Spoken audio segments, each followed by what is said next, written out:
Hey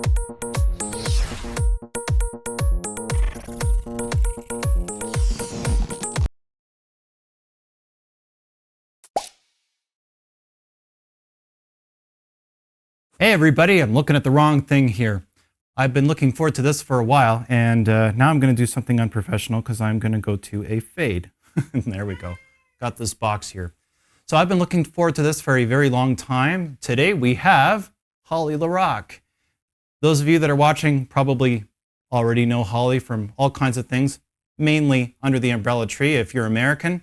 And for those of us that were born and raised in Ottawa, we would know Holly from a bunch of other stuff, including Uncle Willie and Floyd with the late, great Leslie, who Americans would, of course, also know as, well, basically almost every male adult character in You Can't Do That on Television. But what you might also not know, and, well, if you're south of the border, you probably definitely would not know. And sorry, my cat is interrupting earlier than she normally does, is that she is a amazing 40s big band singer. So we're going to talk about a bunch of that stuff today. I'm super excited. I'm usually a little smoother in the intro. I guess I'm just excited.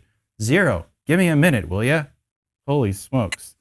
Will you please welcome, ladies and gentlemen, Ms. Holly Larocque. Hi, Holly. Thank you so much for joining me today. Corey, it's my pleasure. I'm so thrilled. So first of all, I think I'm going to have to pick this cat up. Do you mind? I know you Not saw her all. before. I would welcome. I can hear little woofs coming from my dog's office in front of the house. So there's going to be an animal quotient to this. I think so. I'm going to introduce you to Zero. When I was interviewing Fred Penner, she waited until halfway through before she started crawling around. Zero, stop walking around like a tourist and let me pick you up. You want to be picked up? Where? Yeah, where? Here you go. You want to say hello to Holly? You want to say hello, Zero. Hello, pretty girl. This is what she does. What she does is she just sits here and mellows out with you. Yeah, she basically sits here like just on my arm, and then she'll just sit there. Yes, I love it. This is perfect for me. Yeah. I mean, you've been used to seeing me always with an iguana, a blue jay, and a gopher. Yeah. This makes it very comfortable for me. We have Zero with you, and we have Emerald standing by here, so it's all good. And Tilk is actually just behind the camera, lying down. So we're complete. I'll introduce you to him after we're done, because I don't want him to bump anything, because he's 140 pounds. Okay. All right, Zero, are you gonna let me do the interview? Yes. That's probably a no. She'll be back. She absolutely will be back. So, Holly, tell me what you've been up to these days. Well, excuse me. Apparently, I have some sort of frog in my throat, so I've been up to that. You know what I'm really busy with right now is writing a memoir. Oh, that's awesome. And it's funny because you mentioned Leslie in the introduction, because I think on 2 occasions, many moons ago, I guested with he and Bill Luxton on that show that they did. Mm-hmm. But I was just writing about my early years and about being very focused about, performance things and being very focused in general on whatever I took it into my head to do. And I lived across the street from a winter skating rink at the park. And one day I noticed they had pennants up, they had lights up, and there were hot dogs happening and hot chocolate and everything. But the thing that got me is they said they were going to have a costume competition and the prize would be $1 silver. Oh, man. My chunky little legs home, and like I was 3. Dad, we have to go home because I have to get a costume.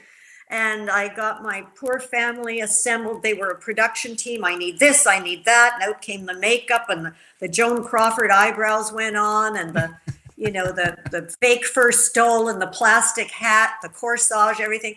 And I went back over on my little hand-me-down Canadian Tire skates where, your ankles were always out to the side. Of course. I think we all had those skates. It was, you have to be if you're Canadian. Oh, sure. And I went in and I went to the competition and I won first prize. Oh, man.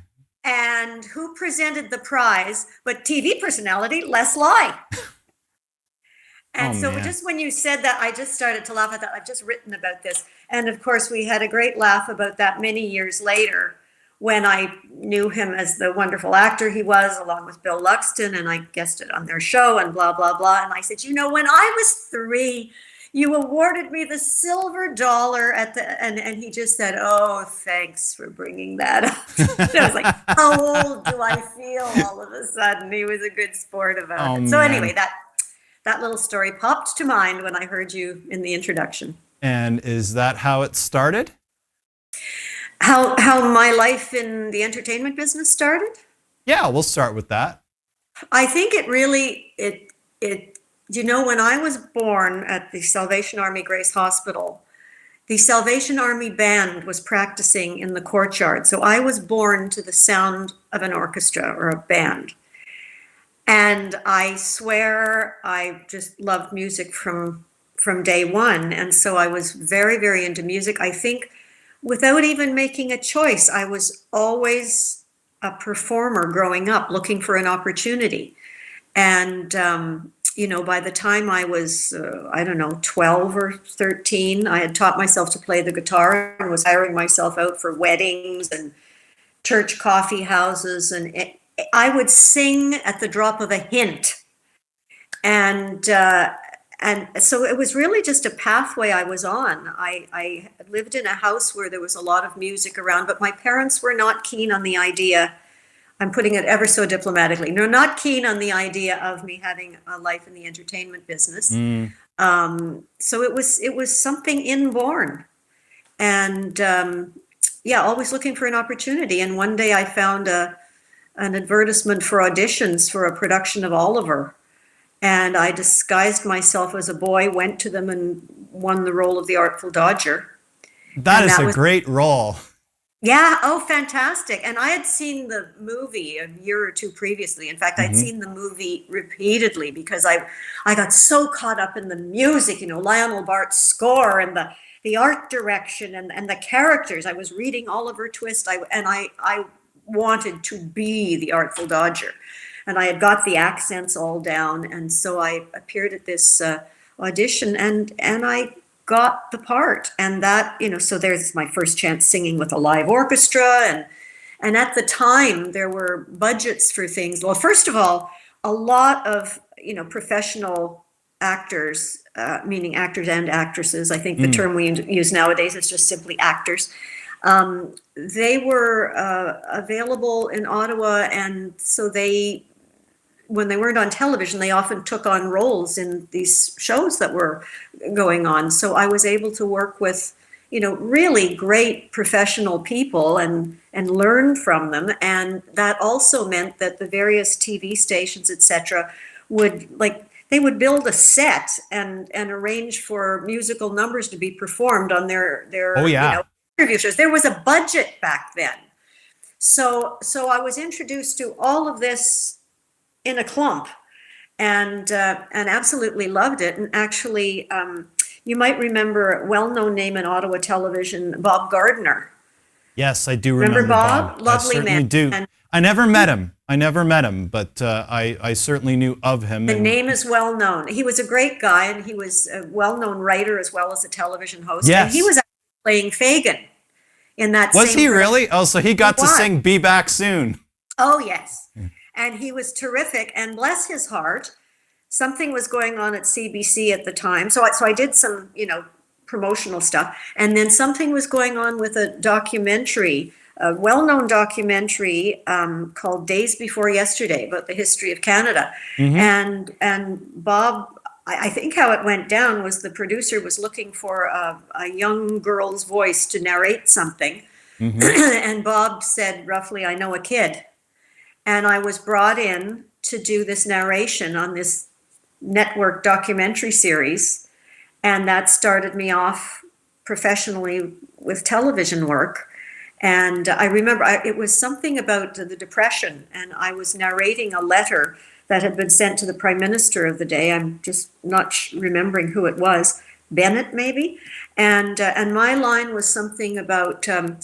Dear sir, I am a 13-year-old girl and I have to go to school every day. It's cold now already and I have no coat to put on. da da da. That was my debut, and Actor card chit 1.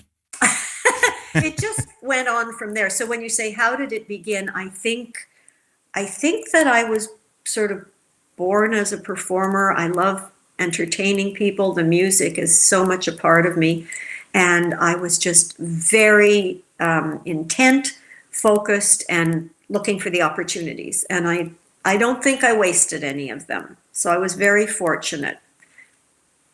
Long answer to a quick question. No, that's great. And you know, it's funny you mention that because it seems to sort of be the Ottawa way where you just, if you had, probably not so much now, just because all the stations are owned and operated and there's a lot, I mean, the CBC wasn't, but there was a lot more autonomy given to the local stations at the time because they had a certain amount of content that they had to put in just because of CRTC regulations. I think at one point, up until the early 1990s, the CRTC required, I think, 60 hours or something like that of original television every week or something like that as a condition of their license. So variety shows, whatever, you name it. And there was opportunities everywhere. Yeah.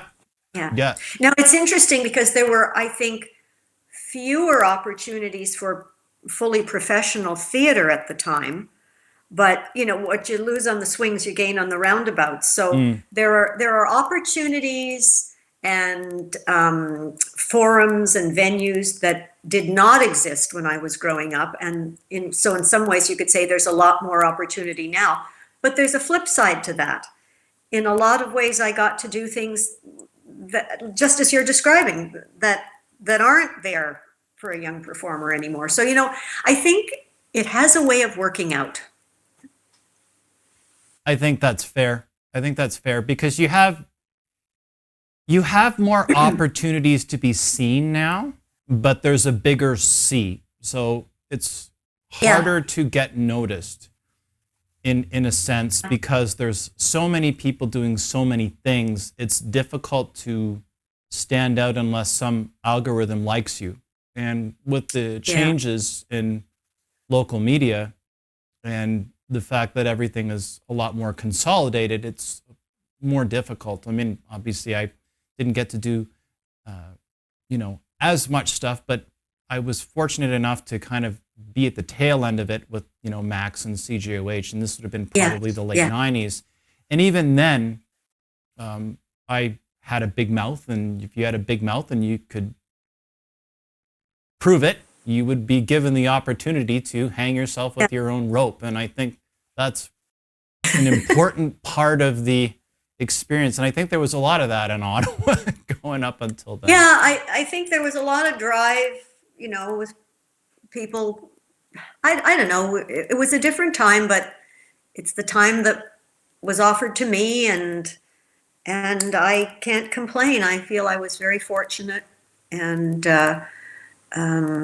it's so different now. I don't even know how many things are put together now, because I mean, back in the day, you could have an idea for a show and do a treatment and pitch it, and there was a variety of networks, and they may or not pick up on it now. And it seems to me, again, I'm sort of standing back and looking from a perspective now, but it seems to me that it's you kind of have to make it all yourself, and then find a place for it to be. I think that things are not funded as they once were. No, nowhere near. It's not as if you go to a specific network and if they like it, they'll make it happen for you and with you. It's very different now from what I can see.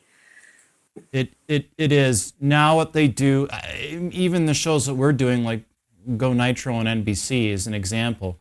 The show's syndicated. I had to leave the network I was working at. Like, I had to leave in order to do that.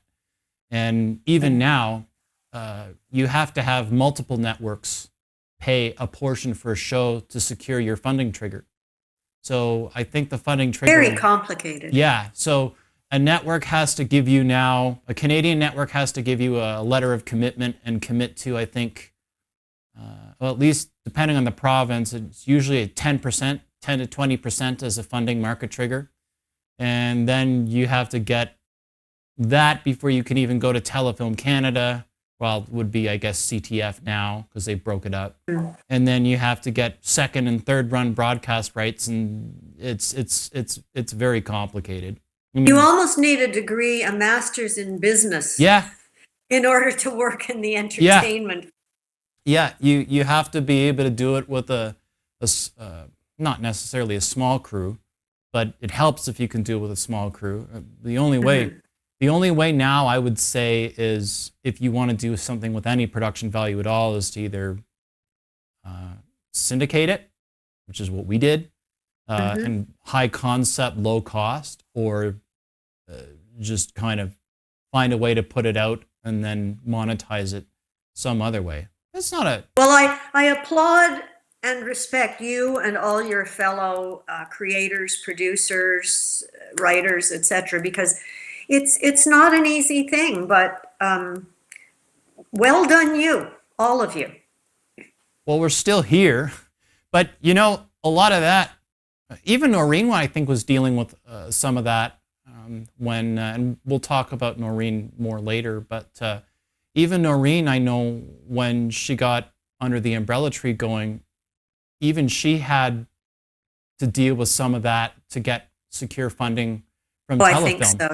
Yeah. Yeah, I think it was massively complicated to make it happen. I had the easy job. I just got to show up and perform and sing and act and enjoy myself. So let's go back a little bit. So it's interesting that one of your first gig, I guess, was after the costume party with Les.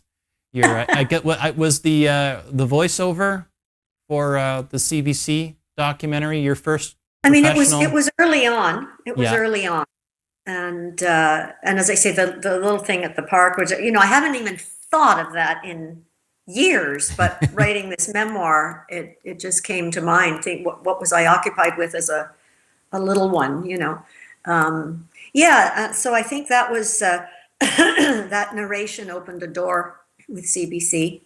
Mm-hmm. So for those that might not know that are watching, say, south of the border and elsewhere, what were some of the other projects that you did that sort of stand out for you? Because you'd done quite a bit. You'd done quite a bit by the time Under the Umbrella Tree came about. So we saw it in Ottawa, but a lot of people that weren't, from our hometown didn't get to see it. So tell us a little bit about that. I did a lot of theater because I loved it, and I was learning repertoire, because it was very important to know, the scores of musicals and the book. So, if there was an opportunity, you could jump into it quickly. I did a lot of theater. I did children's theater, which is how I first met Noreen. We can come back to that. And I began getting, like doing commercials and things with local television and radio. And I also was, going through school at the time, because I had an arrangement with my dad, who said, he wasn't thrilled with what I was doing, but was supportive, and said, if your marks begin to slip, you're going to have to pull back on this. And in fact, I was so committed to what I was doing and honoring that arrangement. My marks were never better than, when I was doing all of this. So I made my way through school, and I was always looking, what will the next step be? What will the next step be? And I took myself down to Toronto just to see what might be happening, because again, I think we're more in a world, or we came more into a world where it didn't really matter all that much where you lived, unless there were very specific things that drew you to a location. But at the time, there were some limitations to me being in Ottawa. So I was looking to see what might be out there. And I went down on a fact-finding mission to Toronto. And I guess I just presented myself at the CBC building down there, CBC Variety, and met with their person, very nice gentleman, who was then in charge of incoming talent. Sorry, I'm gonna have to cough for a minute, Corey. Excuse me. No worries. Yeah. So Cough anyway, away. thank you.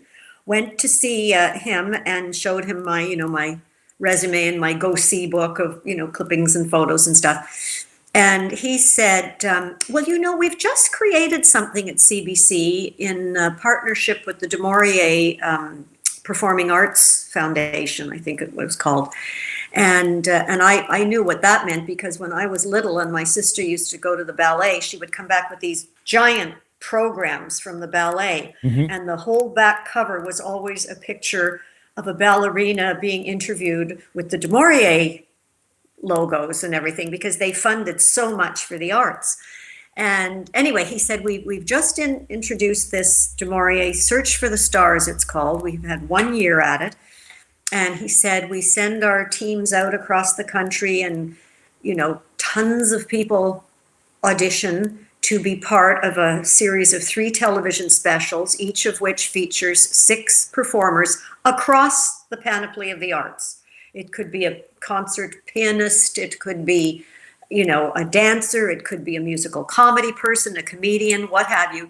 And on those 6 specials, there is audience voting or something, and at the end of the day there's a final special featuring 6 people who have stacked up and won, and money was attached to each of these things. Like, you got paid for the performance, but you also got, I think if you were one of the 18 semi-finalists or whatever, I'm using the wrong terminology, but to give you an idea. I know what you mean. I think each person got $2,000, which doesn't sound like much now, but it was in the late 70s. And then the final winners got another 5,000 or something on that order. It'd be 7 or 8 grand today, or at least 5 or 6 in 2050. It was noteworthy at the time. Oh yeah. And he said, I think you should go for this.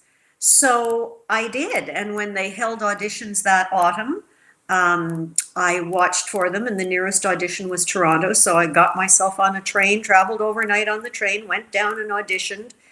And it was really lovely. They had different Canadian stars who were in attendance at the various auditions. And I remember Juliet. I don't know if you will recognize that name.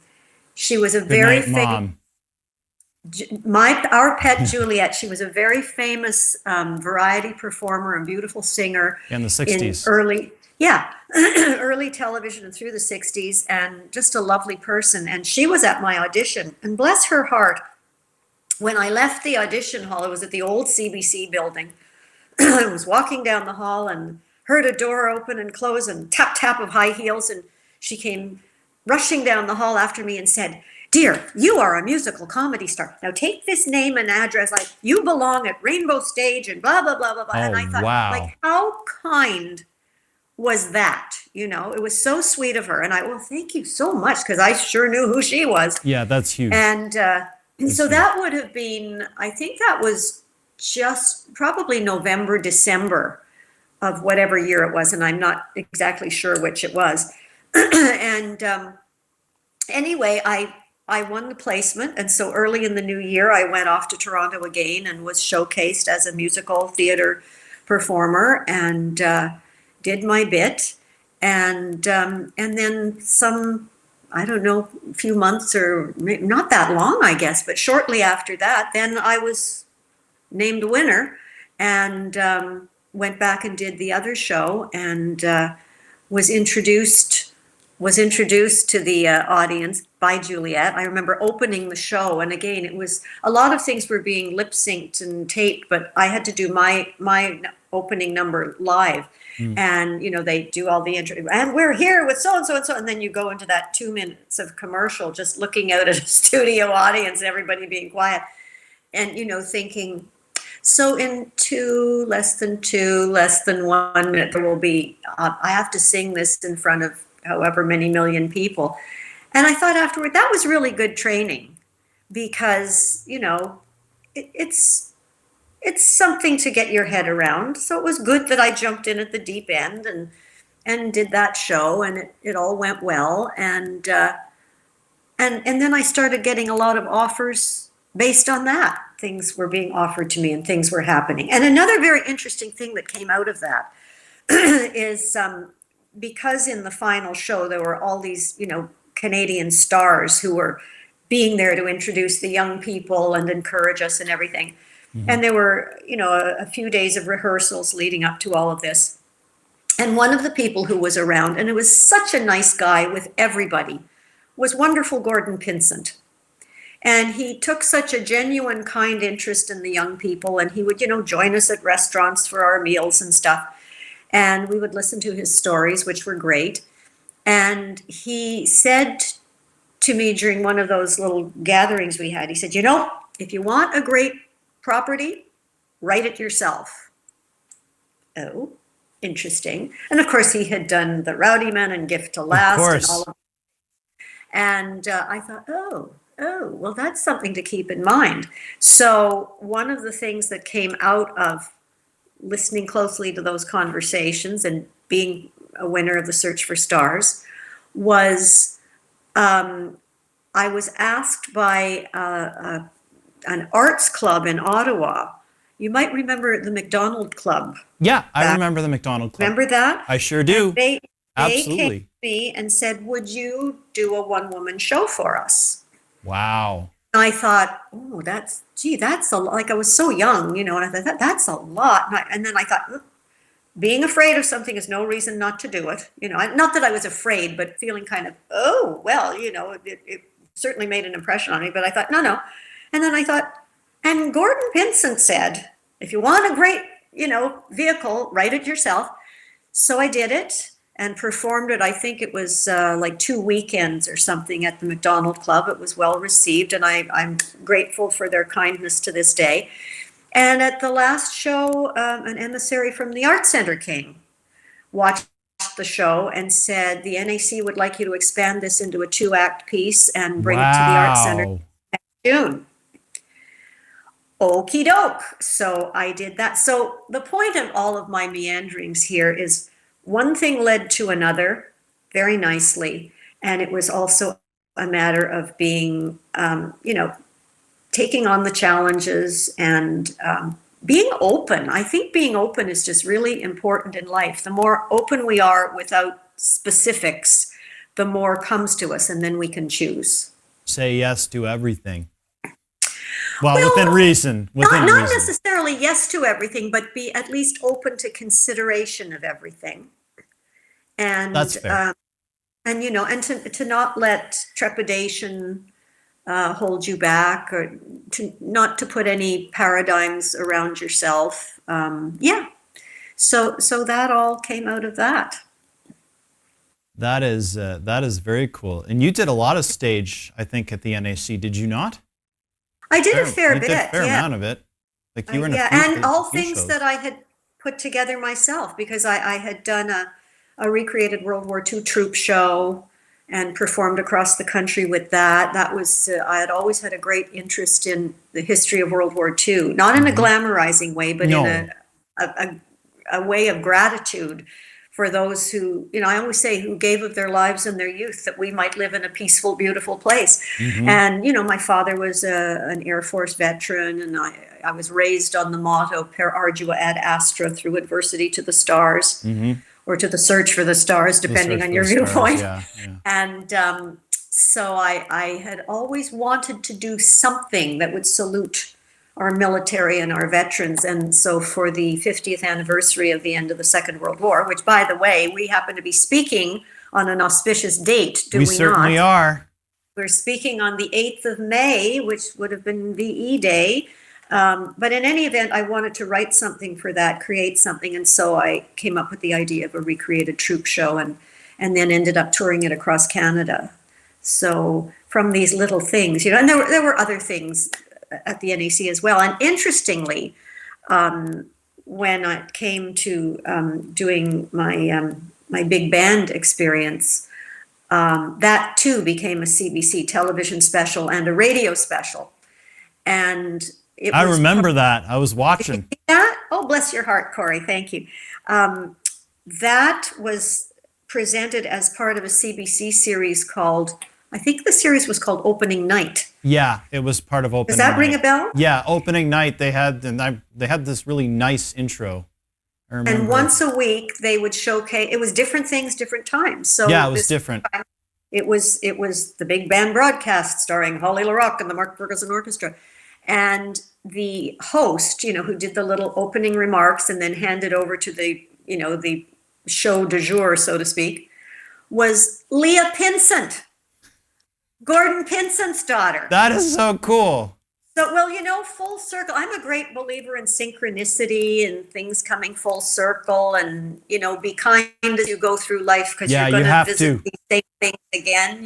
Yep. I mean, hopefully you just do it because that's what you want to do, but it's interesting how it all works. So anyway, she was taping her intros in Toronto, but I said to our producer here in Ottawa, you have to send her a message from me to say, tell her dad that this is all down to his conversation years ago. This is all your fault. This is all your Exactly. fault. This is Yeah. all your fault. So it was a nice little moment. It was a nice little moment. It's nice to be able to have the opportunity years later to be able to go to the people that gave you that encouragement and support and say, hey, by the way, this is all your fault, and have a good laugh over it. It's so interesting because I think often, as is the way in life, people weren't even intending to say something monumental or might not even have remembered the conversation, but there'll be some little thing. I think we always have to be, gentle with our words, or immaculate with our words, because words have great power, and something that is just a throwaway, someone may take very much to heart. It may be very affecting to them down the line. I mean, I like to think of it in a very positive way, but again, people can be diverted from their path by a throwaway, unkind remark or what Yes, have they you. can. Like, I'm not Pollyanna, but I do think there's a responsibility in a way, and something that just was, a positive thing thrown out, he probably never even remembered, made a big difference to me because I remembered it, and I can cite many instances of that in my life and career. I just think the synchronicity and the blessings have been thick on the ground.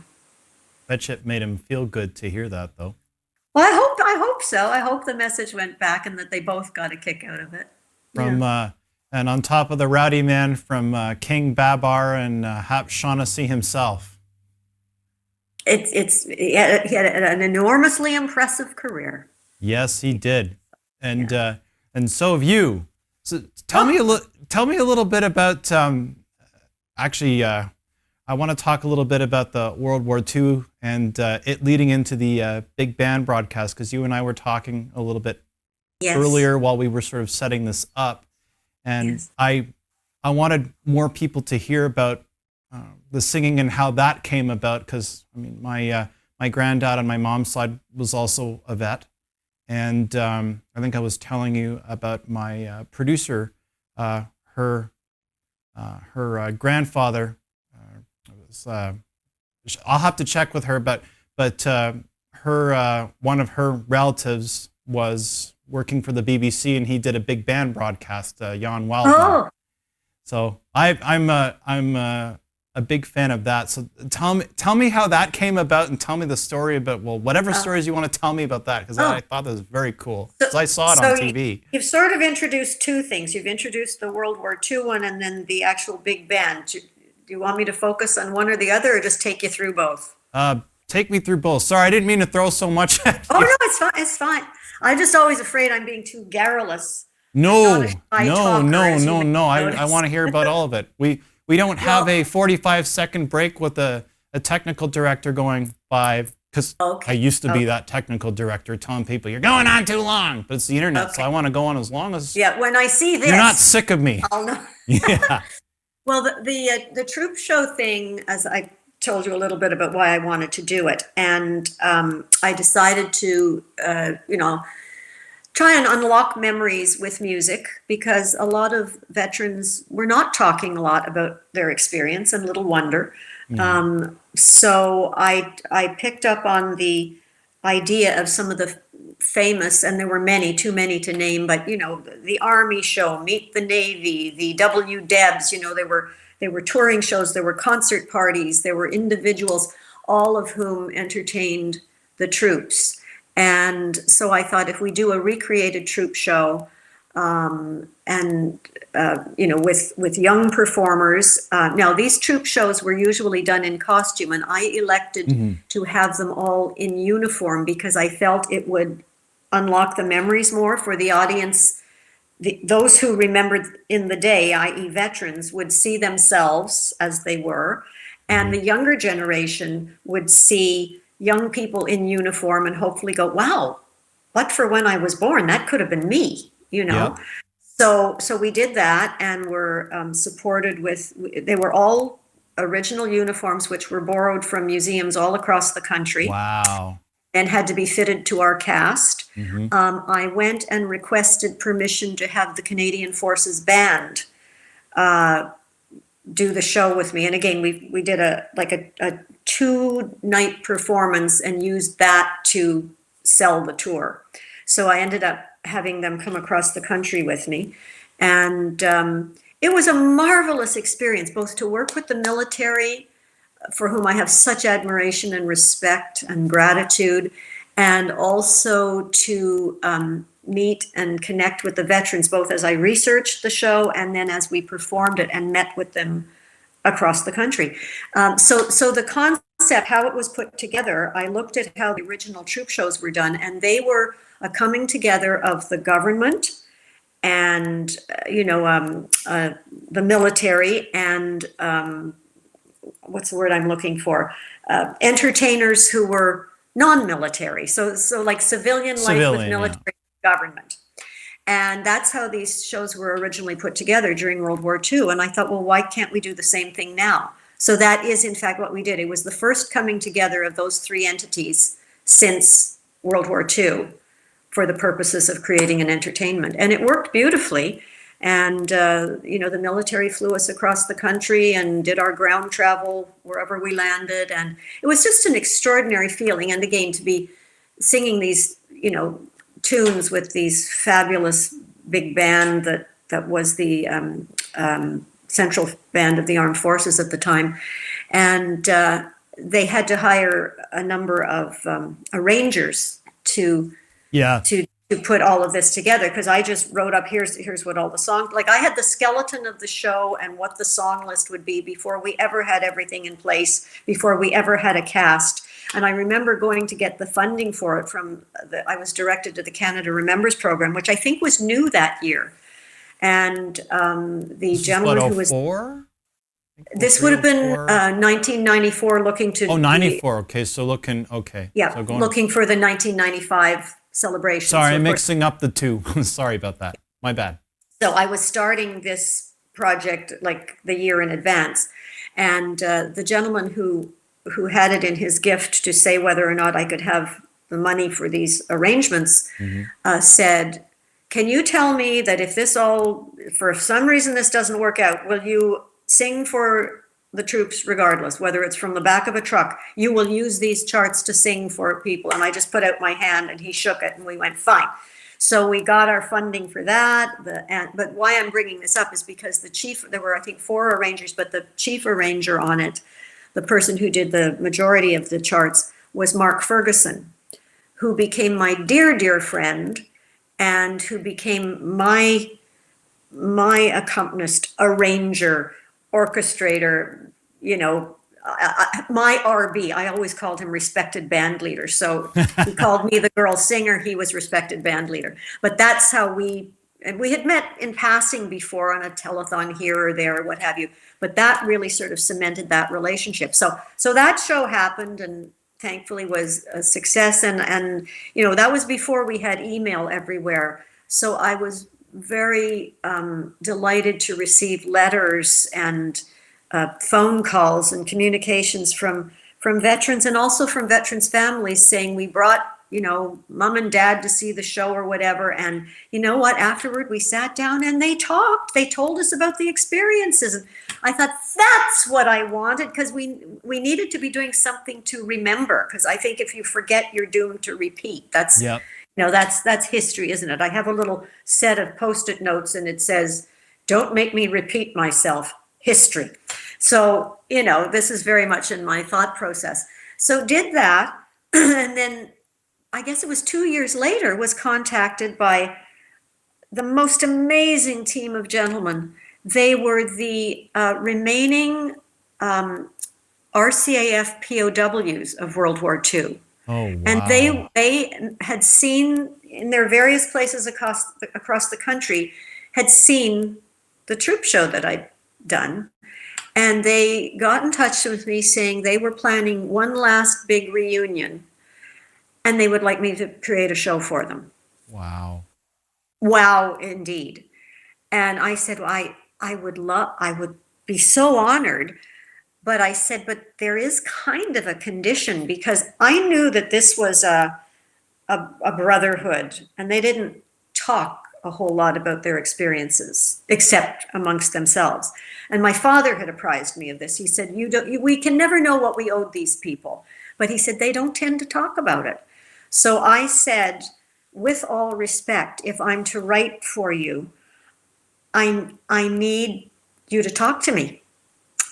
Because I carry this very seriously, and I need to know, what will work and where I can play and put in some humor without crossing a line. I need to listen to you folks talk.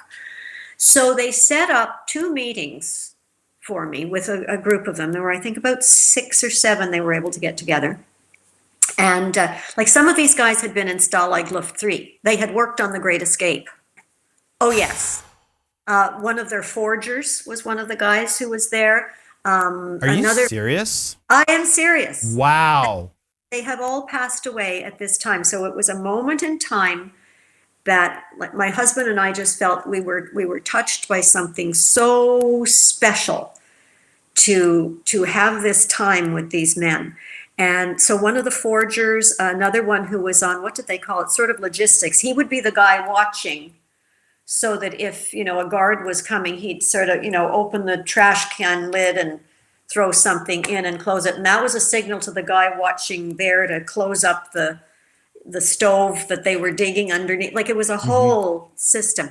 There were guys there who had, worked on tunnels. It was amazing. It was absolutely amazing. And they told me their stories.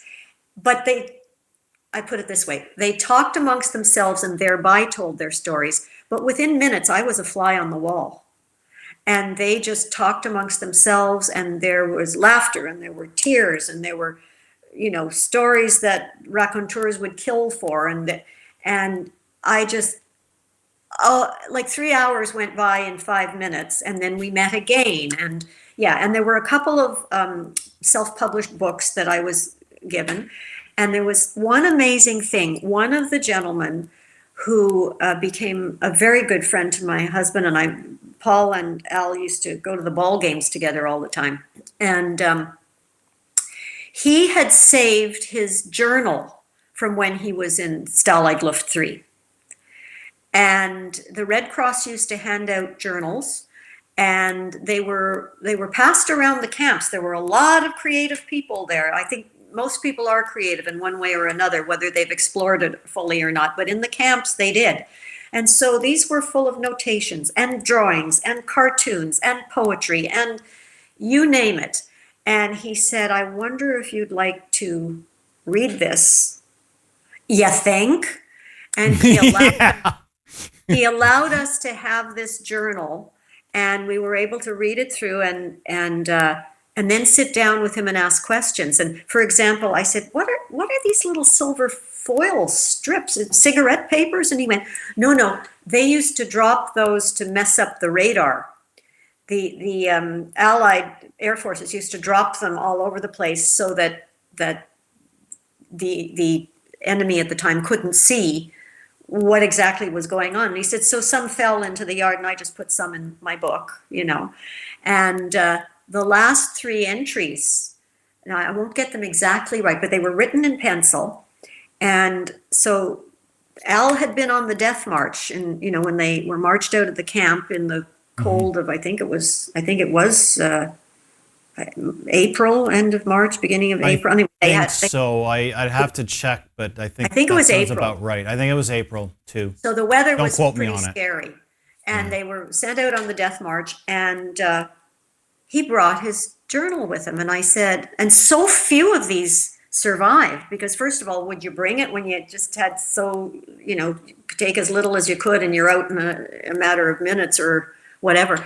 And I said, so how did this journal survive? And he said, well, most of them got burnt for fuel, for heat on the way. And I said, but you kept yours and you brought it through. Why? And he said, he was a very quiet, gentle, lovely man. He said, I just felt it might be important someday. And I'm thinking, oh my goodness, yes. So the last 3 entries were May 7th, 8th, and 9th. And so on the 7th, it said, in pencil, it was scrawled something to the effect of, a lot of activity going on. Something's really happening now. And then on the 8th, it said, liberated today by an American Army truck, much rejoicing. And on the 9th, it said something, and a lot of paperwork to fill out. And I mean, that was the immediacy that I got to have a look at, And another thing, that there was a stencil stuffed into the back of the book, and it had all these names on it. You know how old-fashioned stencils were. Oh, yeah. Where and I said, what was this, Al? And his name was one of the names. And he said, oh, just as I was going out of the hut, I looked back and that had been on the door, that stencil with our names. And he said, I just thought, what the heck? And he grabbed it, stuffed it in his journal, and took it with him. He just took the stencil and took it. Yeah. That's so we had the privilege of this document being with us for a number of weeks. And so the other thing that came out of it is, when I wrote that show for them, it was called the RCAF POW broadcast, because I chose to do it as a radio show. The reason for that is because all the men I spoke with and all the books I read spoke of the importance of the radios in the camps. They were secret. I mean, the camps they were in had, stuff over the Tannoy system saying, this is the broadcast and the Allies are losing the war. But that was just propaganda. So every camp needed a true reportage of what was going on. So there was always a secret radio, usually hidden in the latrines. Yeah.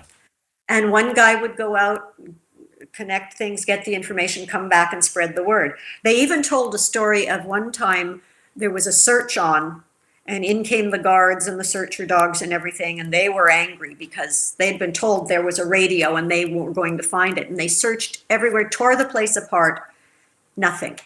And there was a pot of jam sent by the Red Cross sitting on the table. And they, one of the guards, before he went out, he was really annoyed, and he picked it up and he threw the top off and put his hand in and took a big swipe of jam and licked it and threw it down on the table and left. That was the radio. Because you would take the top off and you would twiddle this underneath, and Yep. He was holding the radio and didn't know. So anyway, the importance of the radio, huge. The other really important thing is that the Red Cross would send tins called Klim. Klim, K-L-I-M, is milk backwards. And it was the powdered milk, which they used to make milk, they used to bake, they used for all kinds of things. And then they would take the empty tins and would fashion them into, coffee pots and knickknacks, anything and everything, including the ductwork for the tunnels. That's how the ductwork came to be, from hammered out Klim tins. So then it was the RCAF POW broadcast on station KLIM. And that's the show that we did. And it was an amazing evening. I treasured the time with them. And I think my 2 proudest tangible accolades were based on the work for the veterans. I was made an honorary flight sergeant in the Canadian Air Force. Oh, that's huge. Very, very proud of that. But the POWs then pinned both my husband and I with the wings that they wear, which are tiny silver wings trapped in barbed wire. Oh, man. The honor, I get verklempt just telling you about it. So these were life-altering experiences in both my life and my husband's, because we saw from, like, for example, with the POWs, everything was taken from them, and yet they kept going. They found a way. The difficult we do right away, the impossible takes a little time. And they knew not to sweat the small stuff. Do you know, amongst their whole group, there had never been a divorce. That doesn't surprise me at all. They went, small, you figure it out, you work it out, nothing is insurmountable. That whole attitude and that value for I remember one of them in one of their books they had written, talked about the best meal they'd ever eaten, and it was right after they were released, and they had managed to get a loaf or a half loaf or something of bread from a local farmer, and a couple of eggs, and they had some cigarettes, and they set up in the forest, and they used the cigarette to light a little fire, and they cooked the egg in their helmet and had the fresh bread and the egg, and they said that was fantastic. So an appreciation of what you have, was heightened for us by knowing these people. So anyway, so those are two pieces of the big band puzzle in place. So now we come to, I had always wanted to sort of have a big band in the old style, because there are always wonderful big bands out there, of like a youth orchestra, fantastic, or a seniors band, great. These are all wonderful things.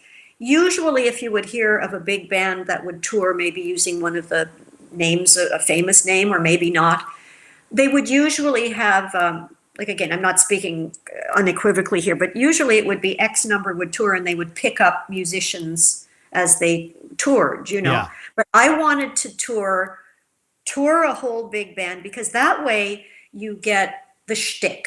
You get to have the choreography. You get to have characters, because a big band is different from a symphony or a philharmonic or what have you, in that totally different. They are more, they're fantastic, but they're a more homogeneous sound with a couple of star players, whereas a big band, everybody gets to be a character. And I loved that, and I wanted there to be a trio that would step out from the band and join me at the microphone, and a song here and there, and all of this I wanted to have happen. So, and I had my love of big band and standards and swing from childhood, because my father used to play a little game with me every night where he would hum a song and I would have to guess what it was. So this started out in a very rudimentary way, but he very quickly started inserting all the stuff he loved. So he was just teaching me songs that he liked, but for me it was repertoire. And I kept thinking, I want to do a big band. I want to do a big band. Well, then I tour with Past Forgetting, the troop show, and think, oh, I loved that. Then I get to do this show for the POWs, and I go, oh, I really loved that. And then I'm thinking, how can I make this come together? How can I, because everybody says you're crazy, it can't be done nowadays. And I was getting phone calls from like senior musicians in town saying, we think you should do this. We think you should do this. And so I had it in my mind, and a close friend of mine was working at the art center at the time, and they were looking for something special for New Year's Eve. And he said, like, what kind of thing would you like? Like, something like a 1940s big band? And they went, oh my God, that would be fantastic. That would be fantastic. Do you know of one? And he said, let me make a call. So he called and said, darling, you're booked. And I said, what? He said, the big band you've always wanted. It's booked for New Year's Eve at the Art Center. And I said, oh my God, that's fantastic. That's amazing.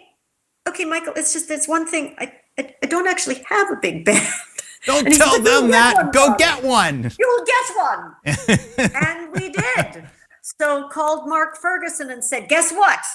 Now we're doing, because he had been the the band leader on the show for the POWs, which had, like, we used as few people as we could because we wanted to keep the budget down. Yeah. For them. But he made it sound so lush, So yeah, his orchestrations were on point. I was like, wow, not a lot of people can do that. If They He's weren't. amazing. Yeah, He's amazingly he's talented. amazing. And what a gift for me to just say, well, I'd like to sing this. And then this amazing thing scaled just for your voice happens. Yeah. No, he's extraordinary. So anyway, we did our first performance, we sort of put a band together, he wrote some stuff, we borrowed some what do you call them, sort of like standard arrangements for a Yeah. few things. And we Yeah. did New Year's Eve at the NAC. And while we were performing it, they came up and said, can we book you for next New Year's as well? And we went, we have something here.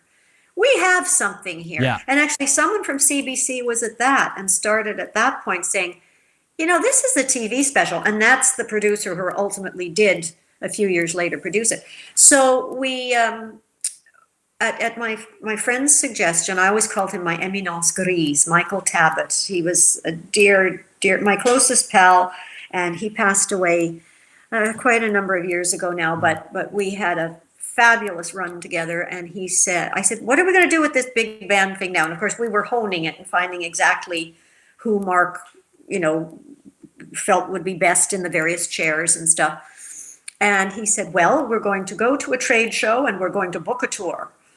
So, and at that point, he brought my husband in to help him a bit with it, and sold our first tour, which was a smallish tour. I think it was like, I don't know, 6 or 8 stops in Ontario. But it gave us a chance to try out the big band. And we did that. And we also got a 6-week booking at the casino, which is a casino is a very different animal to play. And we did all of that. But all of that was like sharpening and honing our style. And at one of these, at the trade show that they had gone to, there was someone there who said, oh my God, this would go over so well in the United States. You've got to contact, and he named a very well-known, agent manager in the United States. And so we reached out to them, and much to our surprise, they got back in touch, and to make a long story short, said they wanted to represent us. And they said they had never done that before without actually attending a performance, but they called the places we had played in Ontario and got a very good report. So again, I thank all those lovely people. Got a very good report, said we were all so easy to work with, and that if they didn't grab us, they would miss out. So suddenly we had this New York agent and started touring in the States. And that was right when the TV special happened, and the radio special went hand in glove with that. And there we went, and we toured. We toured until my husband became ill. And and it was hard work, and there were difficulties, and there were some losses, but it was fantastic. In New York, New York. I mean, you don't get much bigger than that. Well, that we were booked in New York and had to change the date, and we never got back to it. But our management was New York. Yeah, and that's what I mean. It's just the management alone is huge. Yeah, they were, and against the nicest people, we really lucked in, and never a crossword, never a difficulty between us. And so we toured all over the United States, and it was just so interesting to be doing that, and doing it in the way it had been done back in the 1940s. So that long-winded thing, Corey, tells you how all that big band stuff happened. One thing led to another. Again, I love it. And the other thing is, you even had the patter. You had the 1940s patter, which I always loved, because people don't speak that way anymore. Thank you. Well, this was the thing, because we'd used that format of the radio show for the POWs. We thought, well, let's just bring that forward and do the big band broadcast. And one really fun thing was, of course, there had to be commercials, but I thought, we're going to put this on television. We're going to take it everywhere. So we have to be careful of copyright. So we need to create our own products and write our own commercials. So you pulled a laugh in 40s style. Sorry? I said you pulled a laugh in 40s style with the fake commercials. Yeah, because that way we owned them. and it was not a worry. And it was a lot of fun to do. So we had different, like when we would do our Christmas shows, we had different commercials for Christmas. We had different products that were being pushed at Christmas time. But some of the ones we did regularly, we had Wigwag's dog treats, and we had Love it. Figment gum, Yeah. which Gordon's Figment gum, which my mother's maiden name was Gordon, so I went, okay, they're Gordon's gum. And Figment, I just thought, well, that's kind of fun because it sounds gum-like, but it's It not. does. It does. But we would regularly have people, after the concert, we would always be signing autographs and CDs and stuff. Yeah. And the number of people who would come up and remember the products. And I would just smile and go, really? Because they were all, especially I remember Figment gum. It's like, no, you didn't. You lied. Do you indeed? Because it was a figment of imagination, But it was quite fun. And when I'd say, they would laugh. It was good. I wonder if it's, well, you also kind of got the names on point because, Wrigley's, Figments seems kind of like a leaf. And Wrigley's was, I believe they were sponsoring NBC broadcasts back in the Blue Radio days. It was the type of product. Yeah. It was the type. Yeah, right? exactly. Yeah. So you get that. And we had cereal. Yeah.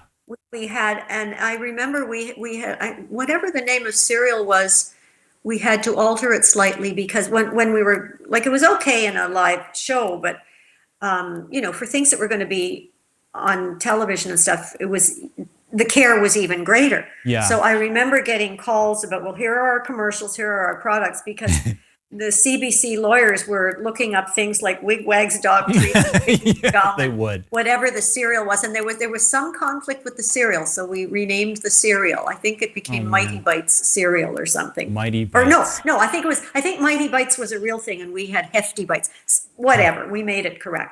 But it was just so funny getting these calls about this very serious deliberation over the name of something that was completely silly. You know what? It doesn't surprise me at all because but getting the names on point and then just having these I don't know. I just think it's great. I have this. I'm so glad you liked it. Well, you get this kind of patter that they don't really do anymore, and even before, like CBC, they had some, but in the 20s, like 30s and the 40s, NBC, like in the NBC Blue radio days, they'd have this sort of. NBC Blue is brought to you by Quaker's Oats. All great, blah, blah, blah, use Quaker's Oats, And even in the early 50s, the TV, they were still doing it because they would sponsor the hours. So I love that. Yeah, it had to be. And actually, our announcer with the big band broadcast was my husband, because he was a very talented performer, and I thought, well, I can't find a better announcer than having him part of it. He sort of acted as company manager, but also was the announcer, or as we called him, the announcer guy. Yeah. And it was so lovely to be up there doing those shows. And I would look to my right, and there's my dear friend Mark at the piano. Couldn't get more support than that. My 13 brothers behind me in the orchestra. And my husband right there, the person I love most in the world. And we were just all having so much fun, working like mad. How could you not, though? How could you not? Joyful to all be together. It was a moment. It was a moment. And I just feel so fortunate to have had it. And how many people can turn around and say, hey, guess what? I had a 1940s big band orchestra. How about you? You can just go and sit in the corner now. Well, I can surely thank a whole team of people for bringing it all together. Paul used to laugh at me, my husband used to laugh at me, because he'd say, you come up with an idea and then all of a sudden everybody's running around doing stuff, and we go, how did we end up here doing this? But again, synchronicity, right? And I'm a great believer in fun. I take my fun seriously. Early on, I had people say, "Oh, that's frivolous." No, it's not. It's health. What's wrong with having fun? And creativity. And, there's two ways to do things. There's making it a misery for everybody, and there's making it a joy. And I choose the latter. So anyway, it was good. Speaking of fun, you wound up in animation too. I did. Boy, you do your research. Well, I do my research, but it's sort of a small world, and I have a weird CV. Oh, there's that. There's that. Yes, which is nice. Which is nice. Yeah. So you're thinking of Teddy Ruxpin. I'm thinking of Teddy Ruxpin mostly, and I'm trying to. Didn't you do some other animation stuff with Atkinson, or was it just Teddy Ruxpin? Not that it's just, but. No, I think. I'm not sure. I think it was Teddy Ruxpin. Yeah, unless you were the small. Yeah, because Maybe I did. You did I was about 40 of the voices in Teddy Ruxpin. Yeah, I was going to say you were more than a few voices in Teddy Ruxpin. Yeah. And I had sort of a weird sort. It's funny because I'd actually meant to call Chris because I didn't. It's funny because I worked with Chris at Amberwood. This was before I went to Sheridan. Chris Shoughton. But okay. It's weird though because I thought, oh well, he must. I didn't realize he directed Teddy Ruxpin. But then I realized after. The voice director was Chuck Rubin. I was just going to say it was Chuck Rubin that I was in the. Yeah, It's interesting because most shows, they don't. Most animated shows don't. Well, some do, but most don't have a director of the show and a voice director. They're usually one and the same. Not That's always. why I hesitated for a moment when you said Chris. I was. No, I realized. That's why I said might because I hadn't talked to Chris about it, and it's funny when I worked for Chris. I didn't know he had done Teddy Ruxpin. I knew of all this other stuff, but I didn't twig because I used to watch Teddy. In fact, there's a picture of me with the Teddy Ruxpin that I got when they first came out. Oh, you had the bear. I had the bear, and my dad and my granddad was an engineer, so he found a way to modify the thing so that you could record your own tapes because there was a little frequency on the tape. So my dad would drive my mother crazy once they figured out how to modify, because there's like a low frequency on the tape that the animatronics in the mouth would move. So my dad would make all these tapes with things that were wildly inappropriate and would drive my mother crazy. Oh dear. It's like, David, you shouldn't be doing that with Corey and his toy and the bear. It's like, it wasn't me, it was the bear. What? The bear. Yeah. But the interesting thing. Yeah. Excuse me. There were a couple of interesting things about that was somewhat unique. First of all of the voicing on the bear, I and the people who did the TV series, I think the only people who had anything to do with that were the two actors who actually played Teddy and Grubby. Yeah, nobody else I think was in it. I just remember the bear. I went off track a bit. but when we did the series, I think there were 68 episodes or something. It was quite a bit. We would go in, I think it was every second weekend, to a studio, and the actors would come from wherever. So Teddy and Grubby, I just can't remember their names offhand. They would come from California, and there were a couple of people who came from Toronto, and there were a couple of us from here in Ottawa, and we would record it all like a radio show. So we were actually in the room together interacting when we did the various scenes, and that just isn't done anymore. No, it wasn't even done. It wasn't done that often. Usually it was separate. Yep. Very seldom. So very unusual and fun to do it that way. That's crazy. The only other time I can think of, and I didn't work on this, I think Andrea Romano, I don't know if you know her. I don't know her personally, but she was I think she still is a voice director at Warner Brothers. And they did ensemble recording for animation for Batman the Animated Series, I think, for some of it. But that was not common. And and I think they had, in some cases, they had separation. So that could hear and see each other in an octagon. But when I was at Amberwood, none of it was all done sepapply. So when Rick Jones would come in and do his lines, it was separate. Oh, he's so talented. Rick is fantastic. Yeah. And unfortunately, he's no longer with us. Len Carlson too. Oh, He's but Rick is no longer with no us? Rick is with us. I Geez. said also Len Carlson. Len Carlson is no I'm longer with us. sorry. Yeah, he passed away a while. Did you know Len? No, just the name. Yeah, he was on. God, he was. Well, I mean, he was doing a bunch of voices on, but he raccoons and stuff with Kevin Gillis. Yeah. But Yeah. I mean, he had done a bunch of stuff for. He'd done a bunch of stuff for Atkinson's and that, and then Atkins. They kept changing names because Atkins, like it was Yes. originally Crawley's, Yes. and then Crawley's kind of evolved into Atkinson's, and then Right. Atkinson's became sort of evolved into Hinton, and then Yeah. Hinton evolved into Lacewood, and then turned into Amberwood, which is when I was there. Quite a history, yeah. Yeah, well, it's there's a lot of history. They did a lot of animation. How did you get? And Les did some stuff for Teddy Ruxpin too, I think.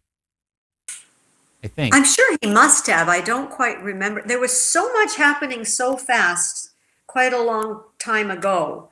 So I don't remember specifically, but and the reason I got that gig is because they were trying to match the voices to the voices on the tapes in The Bear.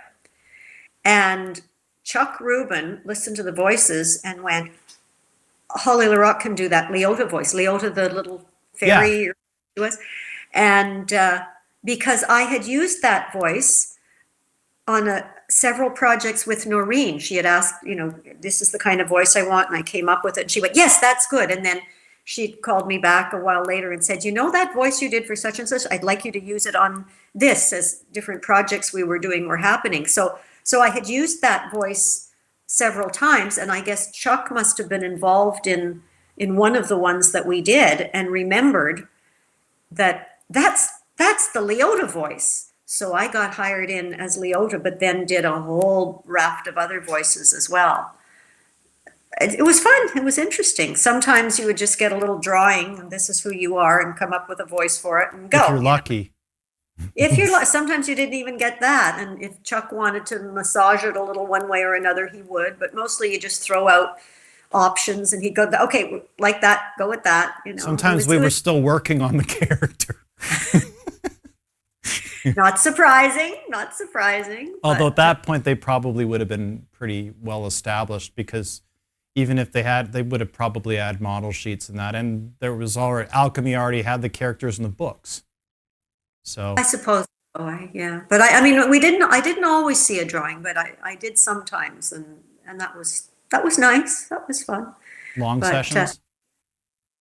Yeah, we would basically do all day Saturday, Sunday, as I recall, and knock off a whole bunch of shows, and then, as I say, 2 weeks later, reconvene and do it again. Yeah, pretty much.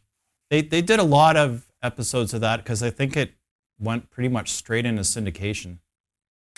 I couldn't even tell you. I know there was also music, so there was music to learn too. Oh yeah. Yeah.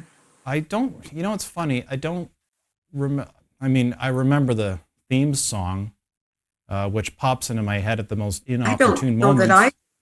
I don't remember the theme song to Teddy Ruxpin. Don't look it up, because if you do, it will be sitting in your head for days. Oh, okay. And you'll be trying to do something, and it'll just come into your head, and I mean, that's both a blessing and a curse, depending on what it is. But I don't remember too many of the songs. It was weird, because I mean, obviously I remember the bear. Like, this was before the cartoon, because he looked really scary once he got worn out. Oh dear. He looked pretty scary when he worn out. My mom used to say, put that bear. Yeah, there's a picture of me somewhere. I must have been 2 or 3. But I don't remember too many of the songs from the show, other than the theme. And I remember, I'm kind of going way back here.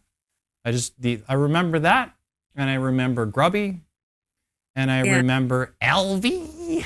That for some reason sticks in my head. And there was a doctor character. Like what was his name? Gimmick. Wasn't that his name? That sounds familiar. Yeah, I think so. Gimmick, yeah, and he'd be like, oh me, oh my, or whatever. Like, he had a very interesting voice.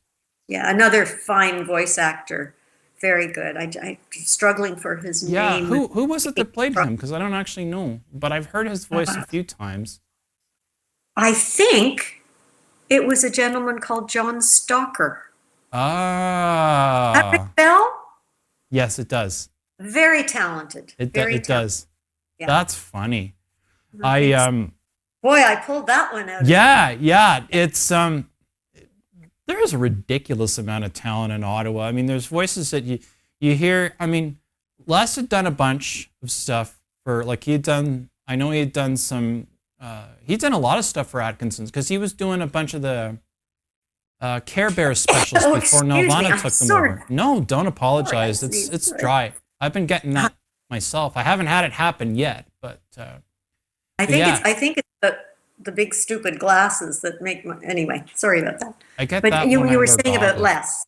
Oh no, it just he was doing a lot of stuff for Atkinson's at the time because he was doing a bunch of stuff for the Care Bear specials. This was before Nelvana took over Okay. production. Well, he was always so much in demand because he was just so darn talented and a nice guy. Again, He was super another nice. nice guy to work with, you know?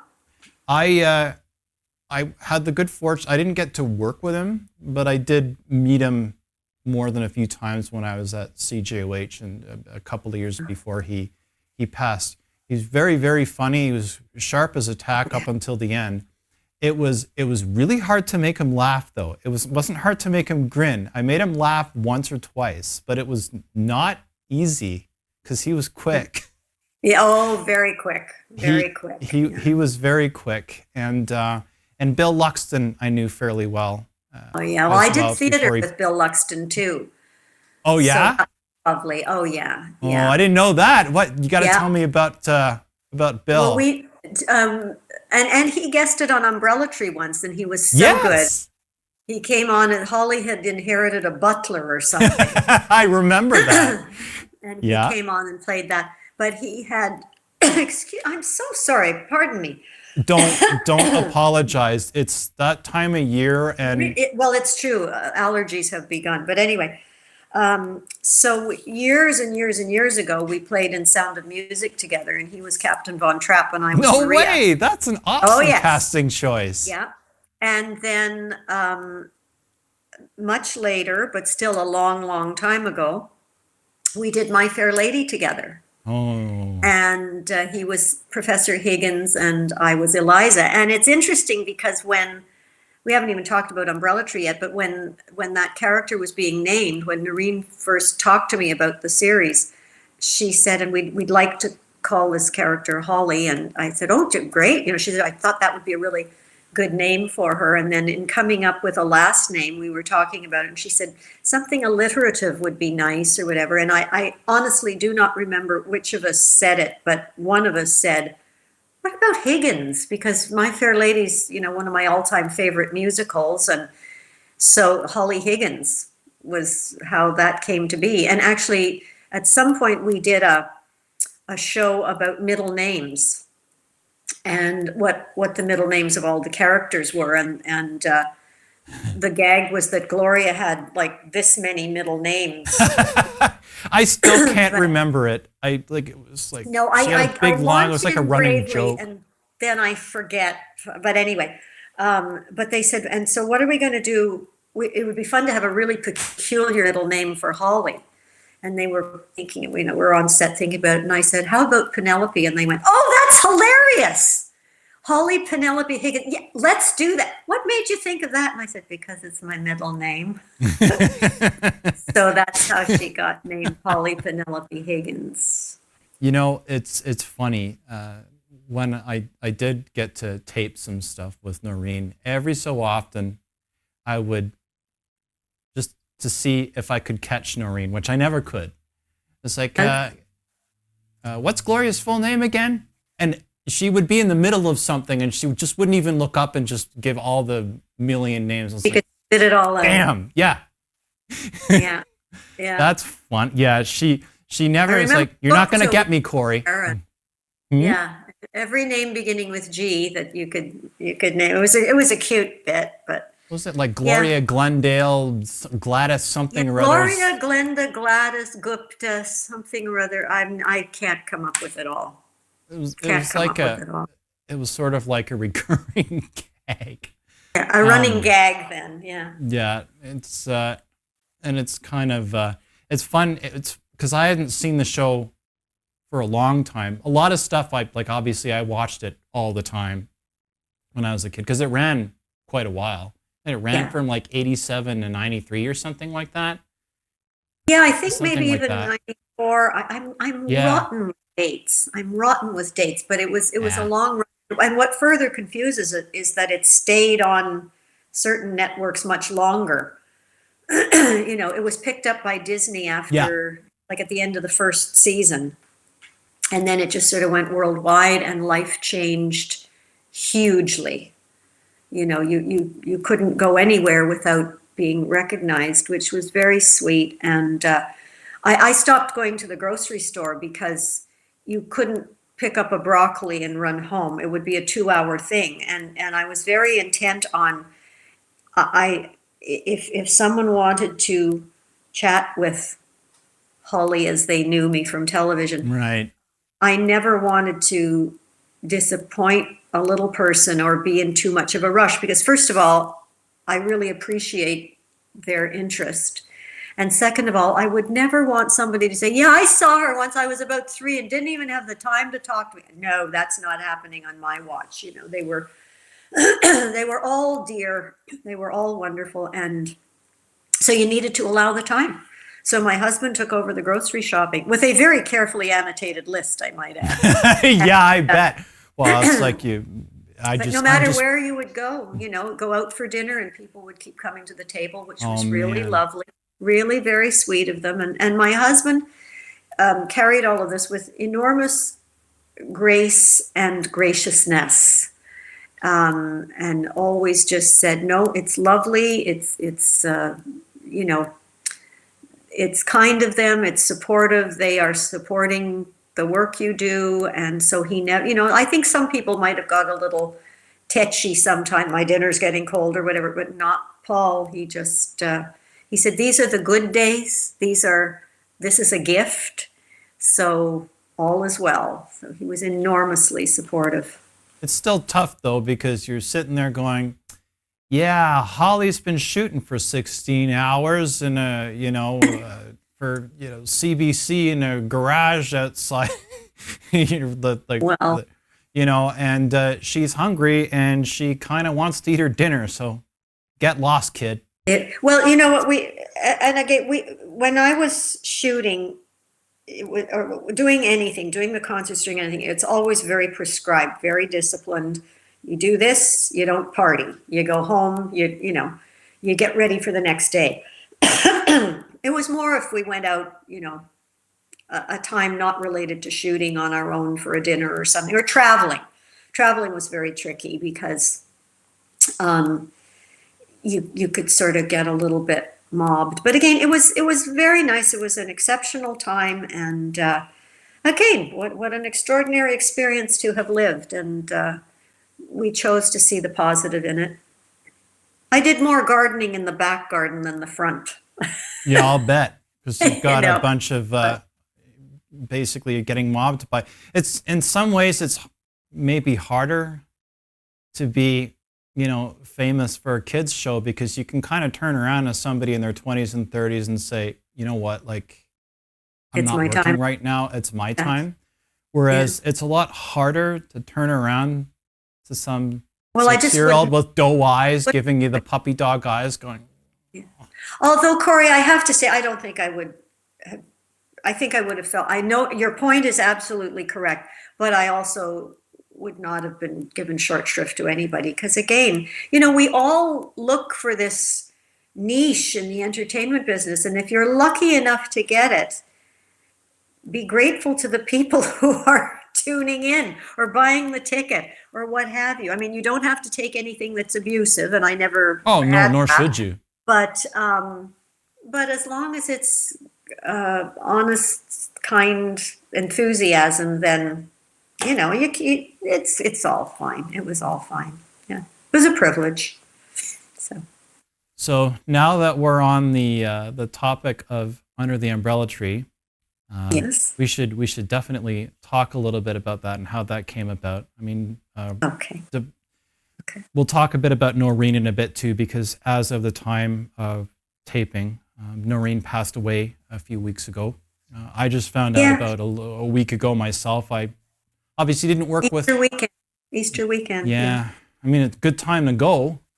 I still maintain the technical issues that happened just before we started taping. I think she was playing a prank. You never I'm know. sure of it. I'm sure of it. She was always a good girl for a laugh, so who knows? Yeah, she But was. I've known Noreen most of my life. Yeah. Yeah, tell me how that came about from the beginning, and just with Noreen, and then the show. And getting into the show. Well, I had two lovely ladies in my life.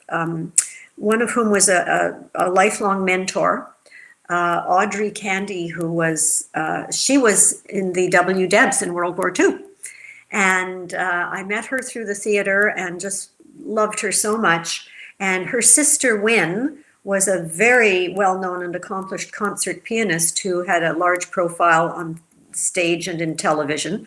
And very early on in knowing the two of them, having done a show with them, they started making noises about, well, we have to introduce you to Noreen. She has to know Noreen. Noreen will be working on something that Holly should be involved in. And so they did ensure that I met Noreen. And I can't remember specifically where we met, but I'm pretty sure it was at a theater and that I was doing a children's theater tour. I'm guessing that's what it was, because Noreen and her then writing partner, Julie Voyer, just a lovely, wonderful writer, they had written a children's show. In fact, I think it might have been their second one for stage. And it was called Pickles and Puppets. And it's just a wonderful stage show for family. I at one point tried to agitate and get it made for television, but never quite came together. But it was about a team of puppeteers, Henry and PJ Pickles, and their puppets.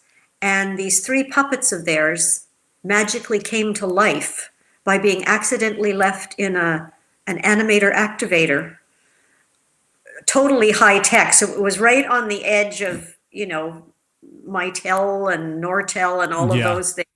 So it was traditional puppetry and, the tradition of the traveling puppeteer set next to high tech. It was so clever. And I was offered the part of the little girl puppet. Her name was Breeze.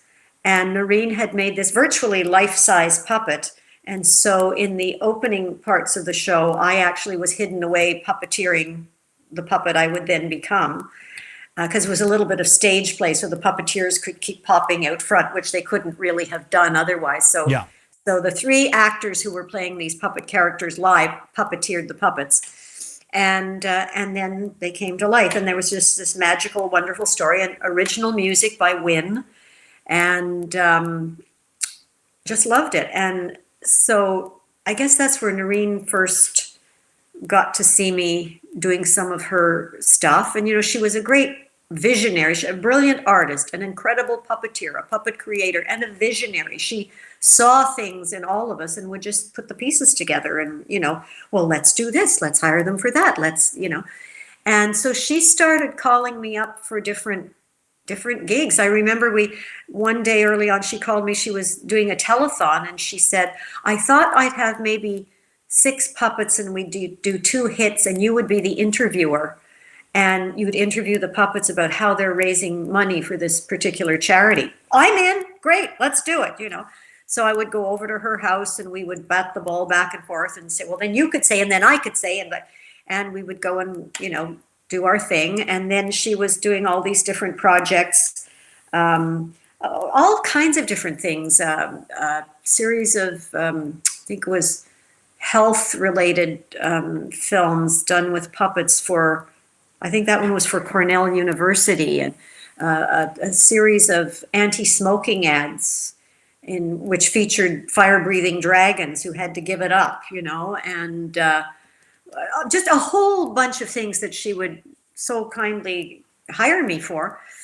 And then one day, I think it would have been after I won the Du Maurier Award, and she invited me over to her house. She and Julie were meeting there, and they wanted to talk to me about a project. And they said they'd had this idea for a TV series, and it was about a young woman who was an artist living in an old Victorian house, the attic of an old Victorian house.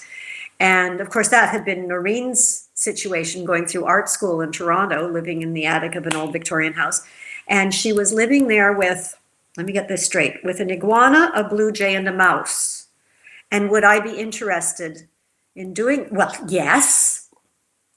And, but as television goes, it was a good 7 or 8 years in development before it actually, was made into a pilot and then got okayed for the series. Because, television stuff happens, and it would be, it looks like it's going to go, and there's been a series of cutbacks at CBC. And so there was one of those up and downs, and during that time, I think it was TV Ontario came to her and they wanted a character for today's special. So Muffy the Mouse went to today's special and was replaced by Roxy the Raccoon, who was there for the next set of waiting and hoping and the next set of cuts. And then Kevin Gillis and Sheldon Wiseman had raccoons everywhere, not only on ice, but everywhere. So Roxy the Raccoon went the way of all things, and Gloria the Gopher was popped into the equation. And in Gloria's reign, things actually came together, and the show actually happened, and the Umbrella Tree Gang entered into some kind of history, and that's how it came together. More than some kind of history, I think. I think most people that grew up watching it still remember it, and so do I. Are there any stories that in particular that stand out from working on that show? So many that I wouldn't even know how to begin. It was groundbreaking for children's television. It was the first sitcom for children, really. That's a good point. My husband used to describe it as Mary Tyler Moore with puppets, and I was Mare. Yeah, you know what? That's actually I never really thought about that, but that's pretty much exactly what it is, isn't it? So the way it was written, the way it was played, the way it was shot, because it was always a 3 and occasionally 4 camera shoot. Yep. That was very, very different. And, it was virtually no talking to camera unless one of us occasionally did one of those sort of semi-sarcastic, this isn't going to go over well, they're breaking the fourth wall gags. But really, there was never any good morning, boys and girls. Oh God, well, I'm going to need to get a retread on this voice. My goodness. That's okay. It happens. Sip of water here. Next time we talk, let it not be allergy season. But anyway, so there was the way it was shot. There were just everything. The interaction was always between the characters. So very groundbreaking. And for me, those characters were so real. I mean, Noreen's puppets are exquisite. They're so beautiful and so lush and so tactile and textured.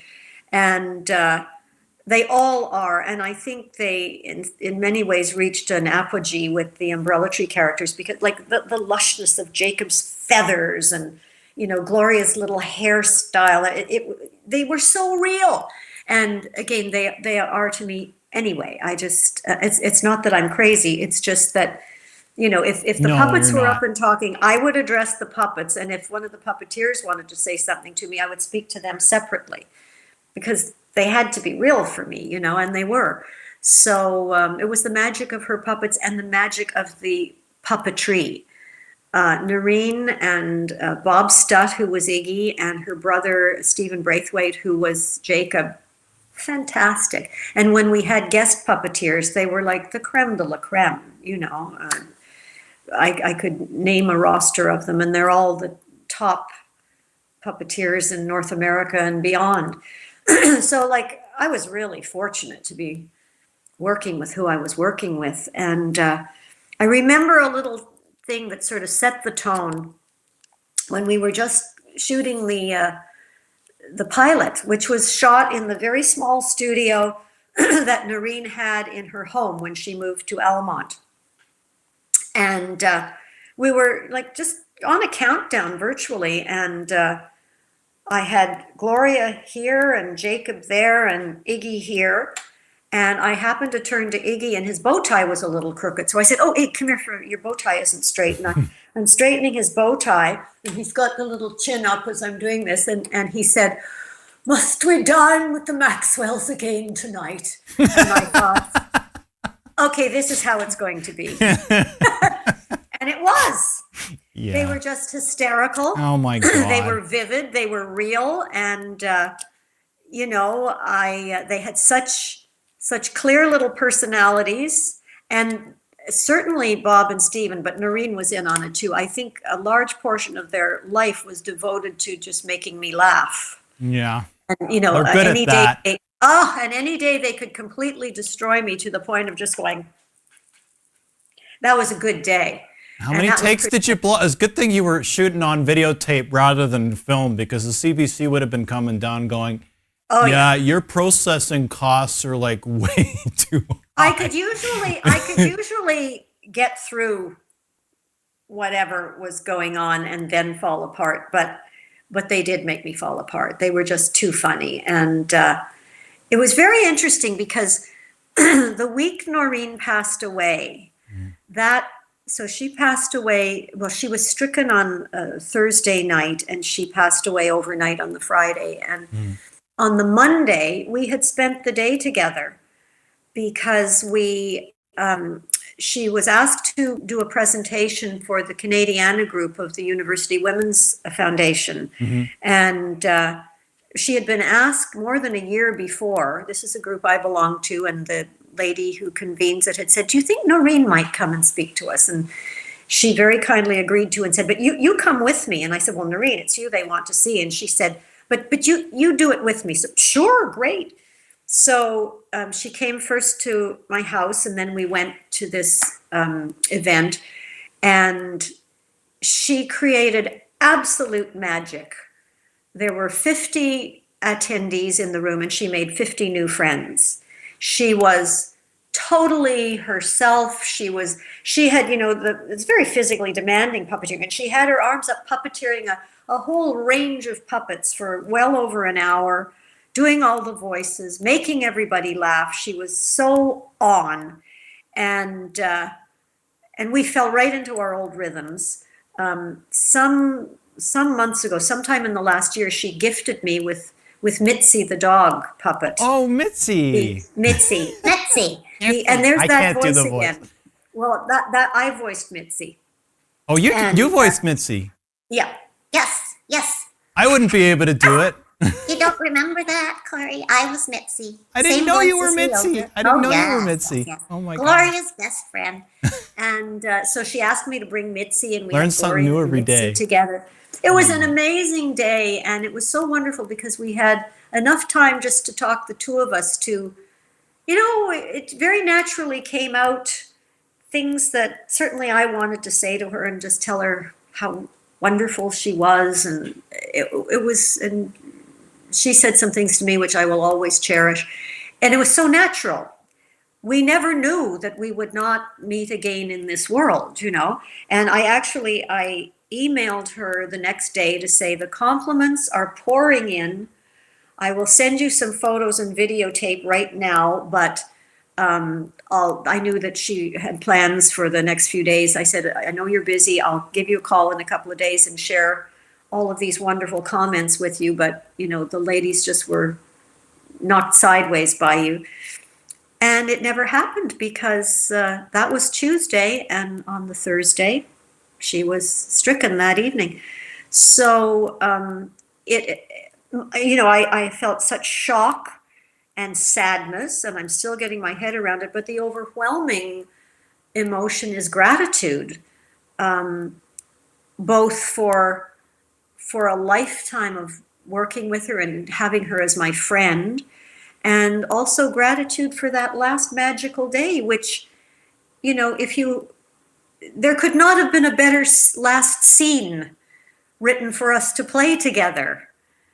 And we were gifted with that on the Monday. So, there was always magic attached to my association with Noreen. She was brilliant and funny and kind, and in an industry that can be very unhealthy in terms of positive negative comparison patterns, she was so generous with people.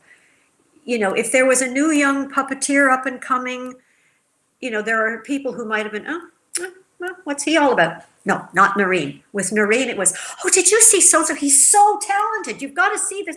I'm going to see if he wants to work on such and such a show, or I'm going to introduce him to so-and-so.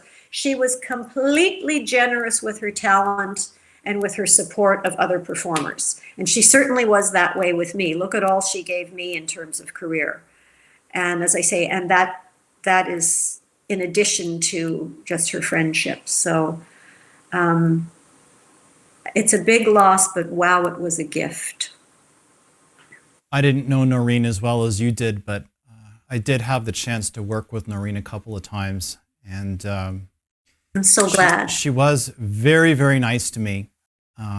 Yeah. And she was really, really nice. I think it was Max that introduced us both. But I wanted to speak to your point. I wasn't trying to turn it to me, but it kind of reminded me of something. I'm so glad to know you did have a chance to work with her. Yeah, I'm going to have to transfer all those tapes. I still have them. Anyway, we were doing, I think it was a commercial or something. Anyway, she was Gloria, and there were a couple of things that stood out. One, she was there. It was very difficult to not laugh. But I wanted to speak to your point, just for anybody that's watching, that they don't understand because they haven't actually been in front of these characters, or because she also ran the Canadian Jim Henson Creature Shop as well. But I wanted to speak to your point about addressing the puppet and not the puppeteer. Mm-hmm. And this is more for the audience, and then I want to go into real quick. For those of you that are watching, the characters are about 2/3 scale.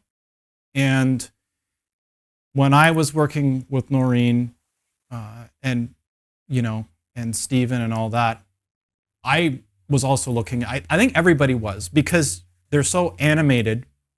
Even when you look down and you kind of see Noreen's mouth moving, you're connected to that character.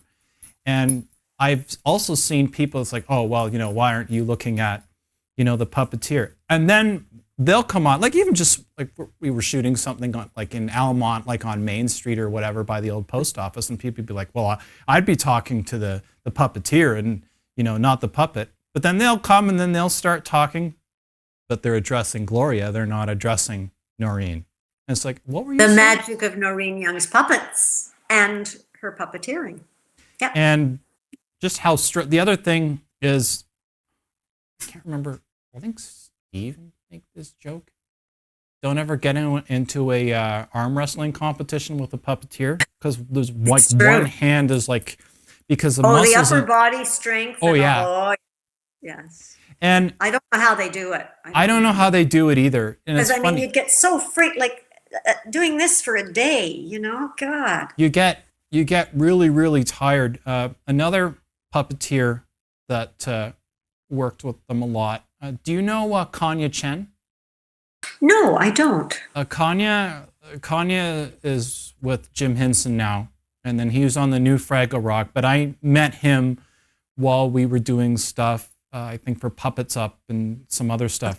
And Kanya and I both do Brazilian Jiu-Jitsu, and again, like that kind of one arm upper body strength is absolutely insane. But I did want to say the one thing about Noreen, and she was super, super nice, but she did have an effective way of dealing with people that were,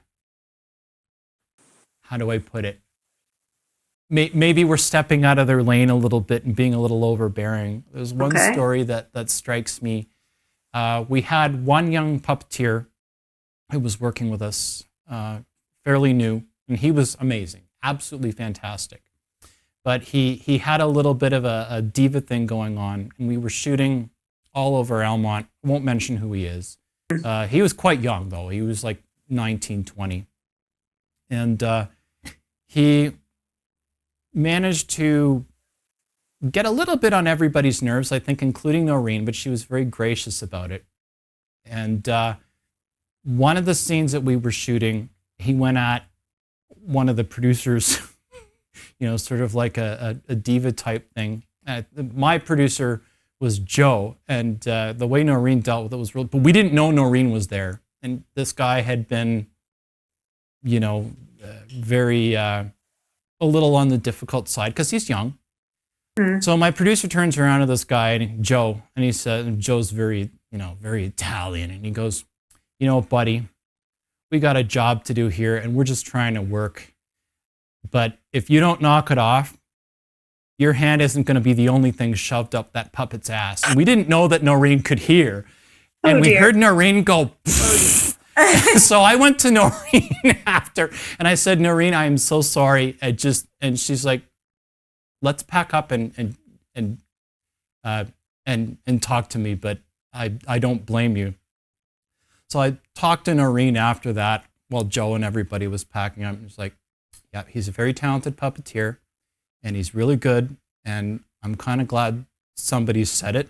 He said, but she's like, don't worry. I think I have a way that we can probably deal with it in a way that will be entertaining for everybody and get the point across. And I'm like, oh no. Uh-oh. Oh no. She's got a plan. Oh, she had a plan, all right. So we had a scene. She's like, the commercial is like, oh, well, all of our puppets are, I think one of the scenes was weatherproofing or something like that. And she's like, oh, well. So we go and we get ready for this next scene. And then there's like probably 10 or 15 big jugs of water. And so this particular puppeteer was going to get watered. This character was going to get watered, which, is par for the course, except there were a bunch of them. So Noreen goes up to this puppeteer and says, you know what? I think we're going to change the scene. Instead of having the water go in front of the camera, I think it would be more interesting and more funny, if the character gets hit. And he's like, oh, no, I don't really think we need to do that. I kind of like it the way you have it. And Noreen looks at me and she goes, no, I think it would be a lot better for the performance, if he actually gets hit with the water, because he's going to dry out. Don't you think? Well, it's good for the performance. I mean, don't you want to, expand? It's like, oh, okay. So she gives me the bucket. In the first bucket, I miss. So the guy turns around and he goes, you can't even, hit. But as soon as he started saying that, I had the second bucket and I just got ready it. to go. And I'm like, I think that's a take. And Noreen goes, it is a take, but I think we should have a safety just to be, don't you? And I'm like, yeah, you know what? I think a safety would be good. So we got him a second time and Noreen goes, what do you think? I'm like, I think that's pretty good. And she goes, well, it would be a shame to just not get a few more safeties. And of course there were like 15 of these buckets. So we watered this poor guy 15 times. And then after that, he was like, okay. A little more subdued. Yeah. Subtle but effective. It was all in good fun. I mean, it wasn't, it was a fun and not mean-spirited way of handling it. The point was subtly made. Good for her. Good for all of you. Yeah, but and everything was fun in that, and I don't know if they still talk about it, but that was one thing that struck me. There was always a sense of humor. Oh, and most of the outtakes we couldn't use because they were either R-rated or X-rated.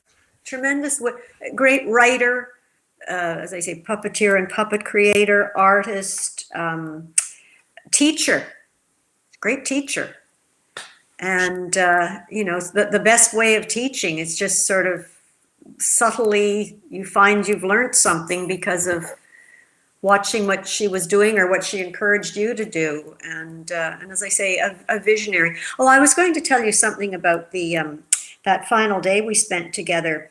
Someone asked her, who was your favorite puppet? And I thought, that's interesting. I would never have thought to ask Noreen that, because I would feel it would be like saying to someone, so you have 6 children, which is your favorite, you know? And, but the question was asked, and without hesitation, she said, oh, Gloria. And I mean, it seems so right, because, you know, Gloria was with her so much. And I piped up, I said, well, she's your alter ego, isn't she? And she said, well, I liked to think that with all the characters represented the very best part of each of us. And I thought, that is so lovely. And I think it's true. You know, I thought, and there she is being visionary again, seeing that best part in each character or in each person, and bringing it out through the character. And I just thought that was a really interesting insight into Noreen. That's how she operated, and I think that's why her shows had such magic and longevity and engaged people so well. They were happy, they were joyful, not saccharine at all. No. But very bright, positive. I just loved it. I loved being part of it, and I think that it was a great Umbrella Tree was a great coming together of all of us at exactly the right moment in our careers, you know, and in our lives. It was just that sweet spot that was right for everybody. And this is said so often that I tend not to say it, because it wears, people take it too casually. But I have heard other members of our little company say amongst ourselves, you know, we really were a family, and that is true. That really is true. And you know, it has stood out in all kinds of ways down through the years. Often these things stand out when there are difficulties in someone's lives, a difficult time, an illness, an operation, a loss, or whatever it might be, and the others are there for you. And so it was never just you know, a gig or a show. It was very special. It's very special. And again, how lucky was I to be part of that? Did you ever think that 30 some odd years later, all of us that grew up with it would still be remembering it like the day it was on? No, I knew it was something special when I started it, but you're so busy doing it and living it, you know, and I would never want to get caught up in, well, where might this be going? And, you know, so yes and no. I felt it had a real magic to it, but didn't really. It's lovely. It's another gift that all this time later, you know, people are still taking an interest. I so appreciate you taking an interest, Corey, and feeling that your viewers may have an interest. That's completely wonderful. And it's nice to think that we may have been a positive part of some growing up years. And we certainly had a lot of feedback that families watched together. Like, even though it was on in the day, there was a lot of taping of shows at the time. And I guess a lot of families, like, again, it was so, I think, well written and conceived that there were even levels to the humor. Nothing ever off color, of course, not that got taped. they could be very naughty offset. Oh, they were terrible when I had my 2-day stint with them. I still have those tapes. They were very badly behaved, were they? Okay. Oh, they were horrible. That sounds about right. But I think that like, for a family watching, the little ones would see something funny in what was physically happening, and the adults might see something very funny in the dialogue, or, you know, there were levels. And I also remember Noreen being very intent at the beginning of this, is that, you know, and I wouldn't have wanted to do the show if it were anything else. Neither of us wanted any talking down to children, because they're bright, they're sharp, they don't need to be talked down to. And secondly, Noreen was very cognizant of the fact that she said, these little people, they have great senses of humor. And we want to make sure we're addressing that and encouraging that.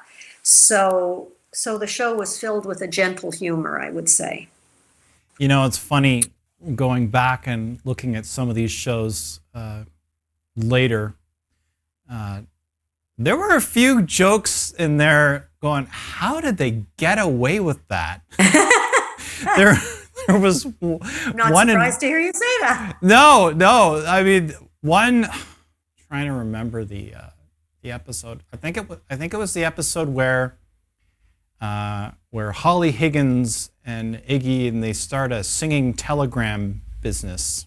Oh yes, I remember that. Yeah. I was dressed as a giant French fry. You were dressed as a giant. I was a hamburger and Iggy was fries. Yeah, exactly.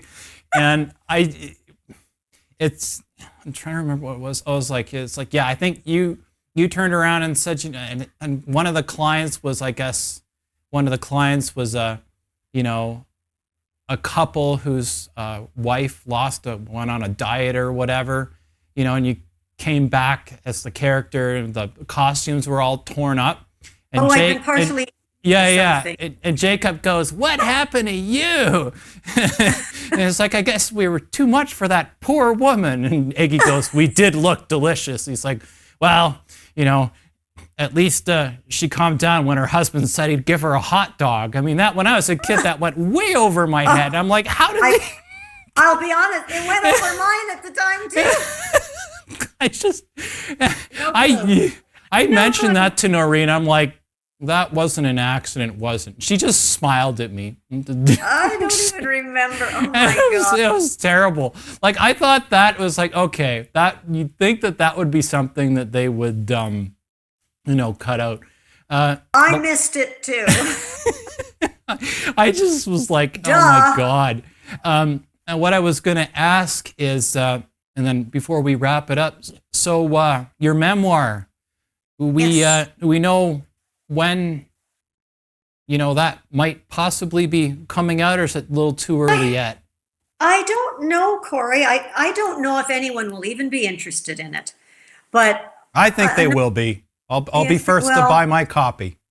Well, you get a signed one, but yeah, I don't know, because I've been being encouraged to do this for years, and I've been putting it off for years, and I actually made one false start and just wasn't finding myself interested. And then I thought, what my problem is, because I do quite a lot of writing. I've always done quite a lot of writing, whether it was, pieces for things, or whether it was scripts or concepts or what have you. So I've always been a writer. But writing about yourself, that's different. And it's a very interesting experience to have a look at your life through the rearview mirror.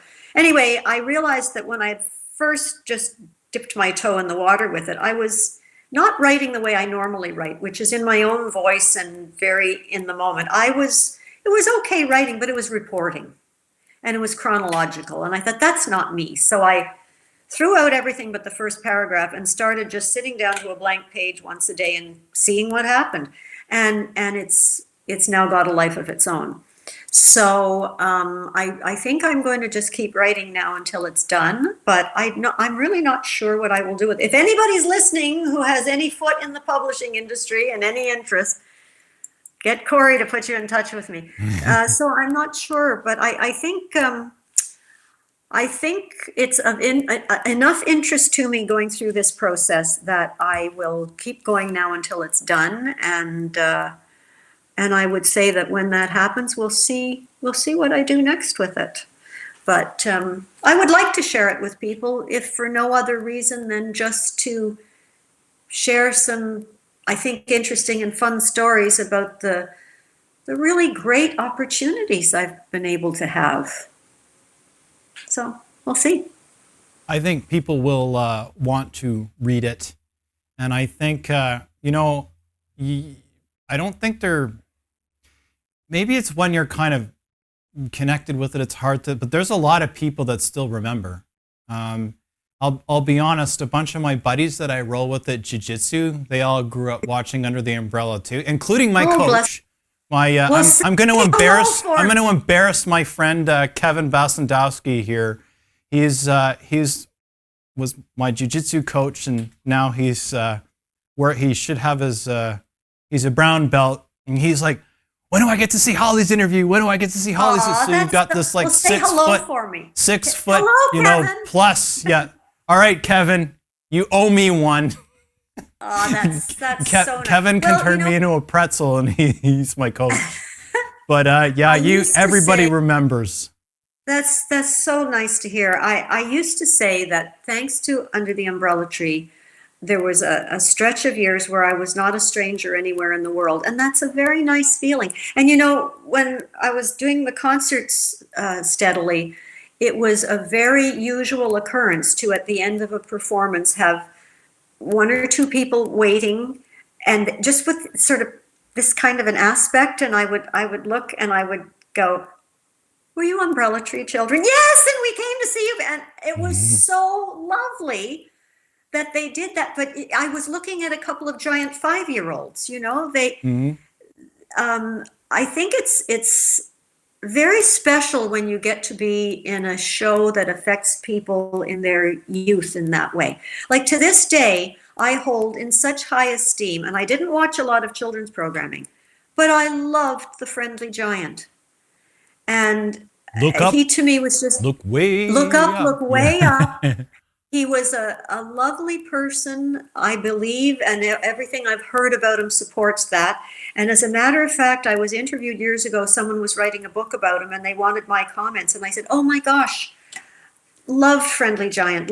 He brought books, he brought music. He had Jerome and Rusty and the little cats that played music. And I said, to this day, at the time, if my husband and I are traveling, and you're in the hotel room, you're getting ready, you have the TV on to get the weather in the morning. If Friendly Giant comes on, everything stops. We sit on the edge of the hotel bed and watch 15 minutes of Friendly and hear that, early one morning music. And so I said, I think he was wonderful. So I said, would you please convey to him how much he meant to both our childhoods and still does. And I got a lovely message back saying, well, you must come and visit my wife and I. They live just outside Toronto. And he said, wow. Rusty and Jerome are here and we'll get together. And we had fully intended to do so, and he passed away. And we felt, we would so love to have met him in person. But the other wonderful thing about him, as I've been told, he could have done very nicely for himself doing personal appearances, and he never would, because he didn't want to ruin the magic for the children by them seeing that he wasn't really a giant. So That is so nice. I know, and he put the children ahead of himself always. And I halfway thought it would have been so lovely to go to meet he and his wife and everything, but maybe it wasn't meant to be, because in some little funny way, he's still always the Friendly Giant to us, because we never saw him any other way. It's a little fanciful thing, but believe me, I understand. And it's a little weird. It's weird being in the position that I am, because I'm kind of straddling that fence a little bit. And Yes, I don't mean just with this, but being my day job, being in television. But, I grew up watching you on TV. And I grew up with Thanks for Uncle tuning in. William Floyd. Yeah, but the thing is all these things, and I ended up working in television, and my day job is still television, but I grew up watching you on TV. I grew up watching Bob Home as the Friendly Giant. I grew up watching Fred Penner. I grew up watching Noreen as her various characters. And then, you grow up a little bit, and no more than necessary. Not all that much. No more than necessary. Only as far as you have to. But then you kind of start working. You are fortunate enough to get to start working with people that you watched, idolized when you were a kid. And then this is a little different, because I'm doing it on, for fun. I mean, I do all of it for fun, but it's interesting kind of being in that kind of middle, because now you're the professional too. Yes. You're also doing your thing with the podcast as well. on top of the normal TV work. And the one thing that I keep hearing from everybody that I talk to is they had the same experience. You're just like, oh, I've got my shows and this and that and the other thing. And then you meet somebody or talk to somebody or work with somebody, and you're going to be professional, right? Because it's your job. But there's also a part of you that's like, oh my God, I watched you when I was a kid, and I'm kind of doing this sort of because of a lot of the stuff that you did and so on. And it's, everybody seems to have had that same experience, It's especially really in Canada. It's really lovely. And again, come back to the beginning of our conversation, the circle, the wheel of things. And it's a lovely moment. It's lovely for me. So delighted to be invited here today, and I'm honored to have you very much. So I'm quite. it's a real quite pleasure chuffed. talking to you. And you've got people. I've already got people asking. Like, I haven't publicized it or anything, but Kevin and a bunch of my, big tough, jiu-jitsu buddies are like, "When's Holly's interview coming out? When's Holly's interview coming out? I used to watch it when I was a kid. That's great." So nice. So nice for me to hear. And so what we'll do is, I was just going to ask you just before we, and then I promised I'd, once we get off, I'll get off air, so to speak. I'll introduce you to the dogs. So what I was going to do is, is there anything else that you wanted to add before we finish up? Gosh, I mean, we could sit here and talk for 3 more hours, so I don't know what to say. I guess I would just say that I think I've been very fortunate. I think I worked hard, but I think I was very fortunate in the opportunities that came to me and the people that surrounded me and uplifted me. And boy, no complaints here. And to have someone such as yourself and your friends and colleagues still be interested, it's very lovely. And I thank you for being there for me all through the years and being interested in what I did. And the fact that you're still interested, well, you're wonderful. Thank you so much. It's been a real pleasure. Well, thank you too. I'm honored to have you here. So stick around. I'm just going to roll out. I have a quick announcement to make, and then as soon as we're off, I'll introduce you to Big Nose over here, because and we'll talk dogs and cats. Yes, absolutely. Very good. All right. So thank you very much, everybody. I'm so thrilled to have Holly with us today. So I have a quick announcement I want to make before I go and do our rollout. So Slightly a Ways North is now available on Spotify and Apple Podcasts, in addition to YouTube. So I'm pretty excited about that, and I'll have to, we've got a bunch of new stuff going on too, and I'm tripping over my words here because I'm very excited to be talking to Holly. And so thank you. And if you haven't already, please do hit subscribe. Slightly a Ways North comes out every second Saturday at 4 p.m. or 3 p.m. or whatever time I feel like it, in the 2 to 4 p.m. corridor. And, we have a Patreon Skycron, and and skycron.com/go for anybody needing video work. Have a good one, everybody. Bye.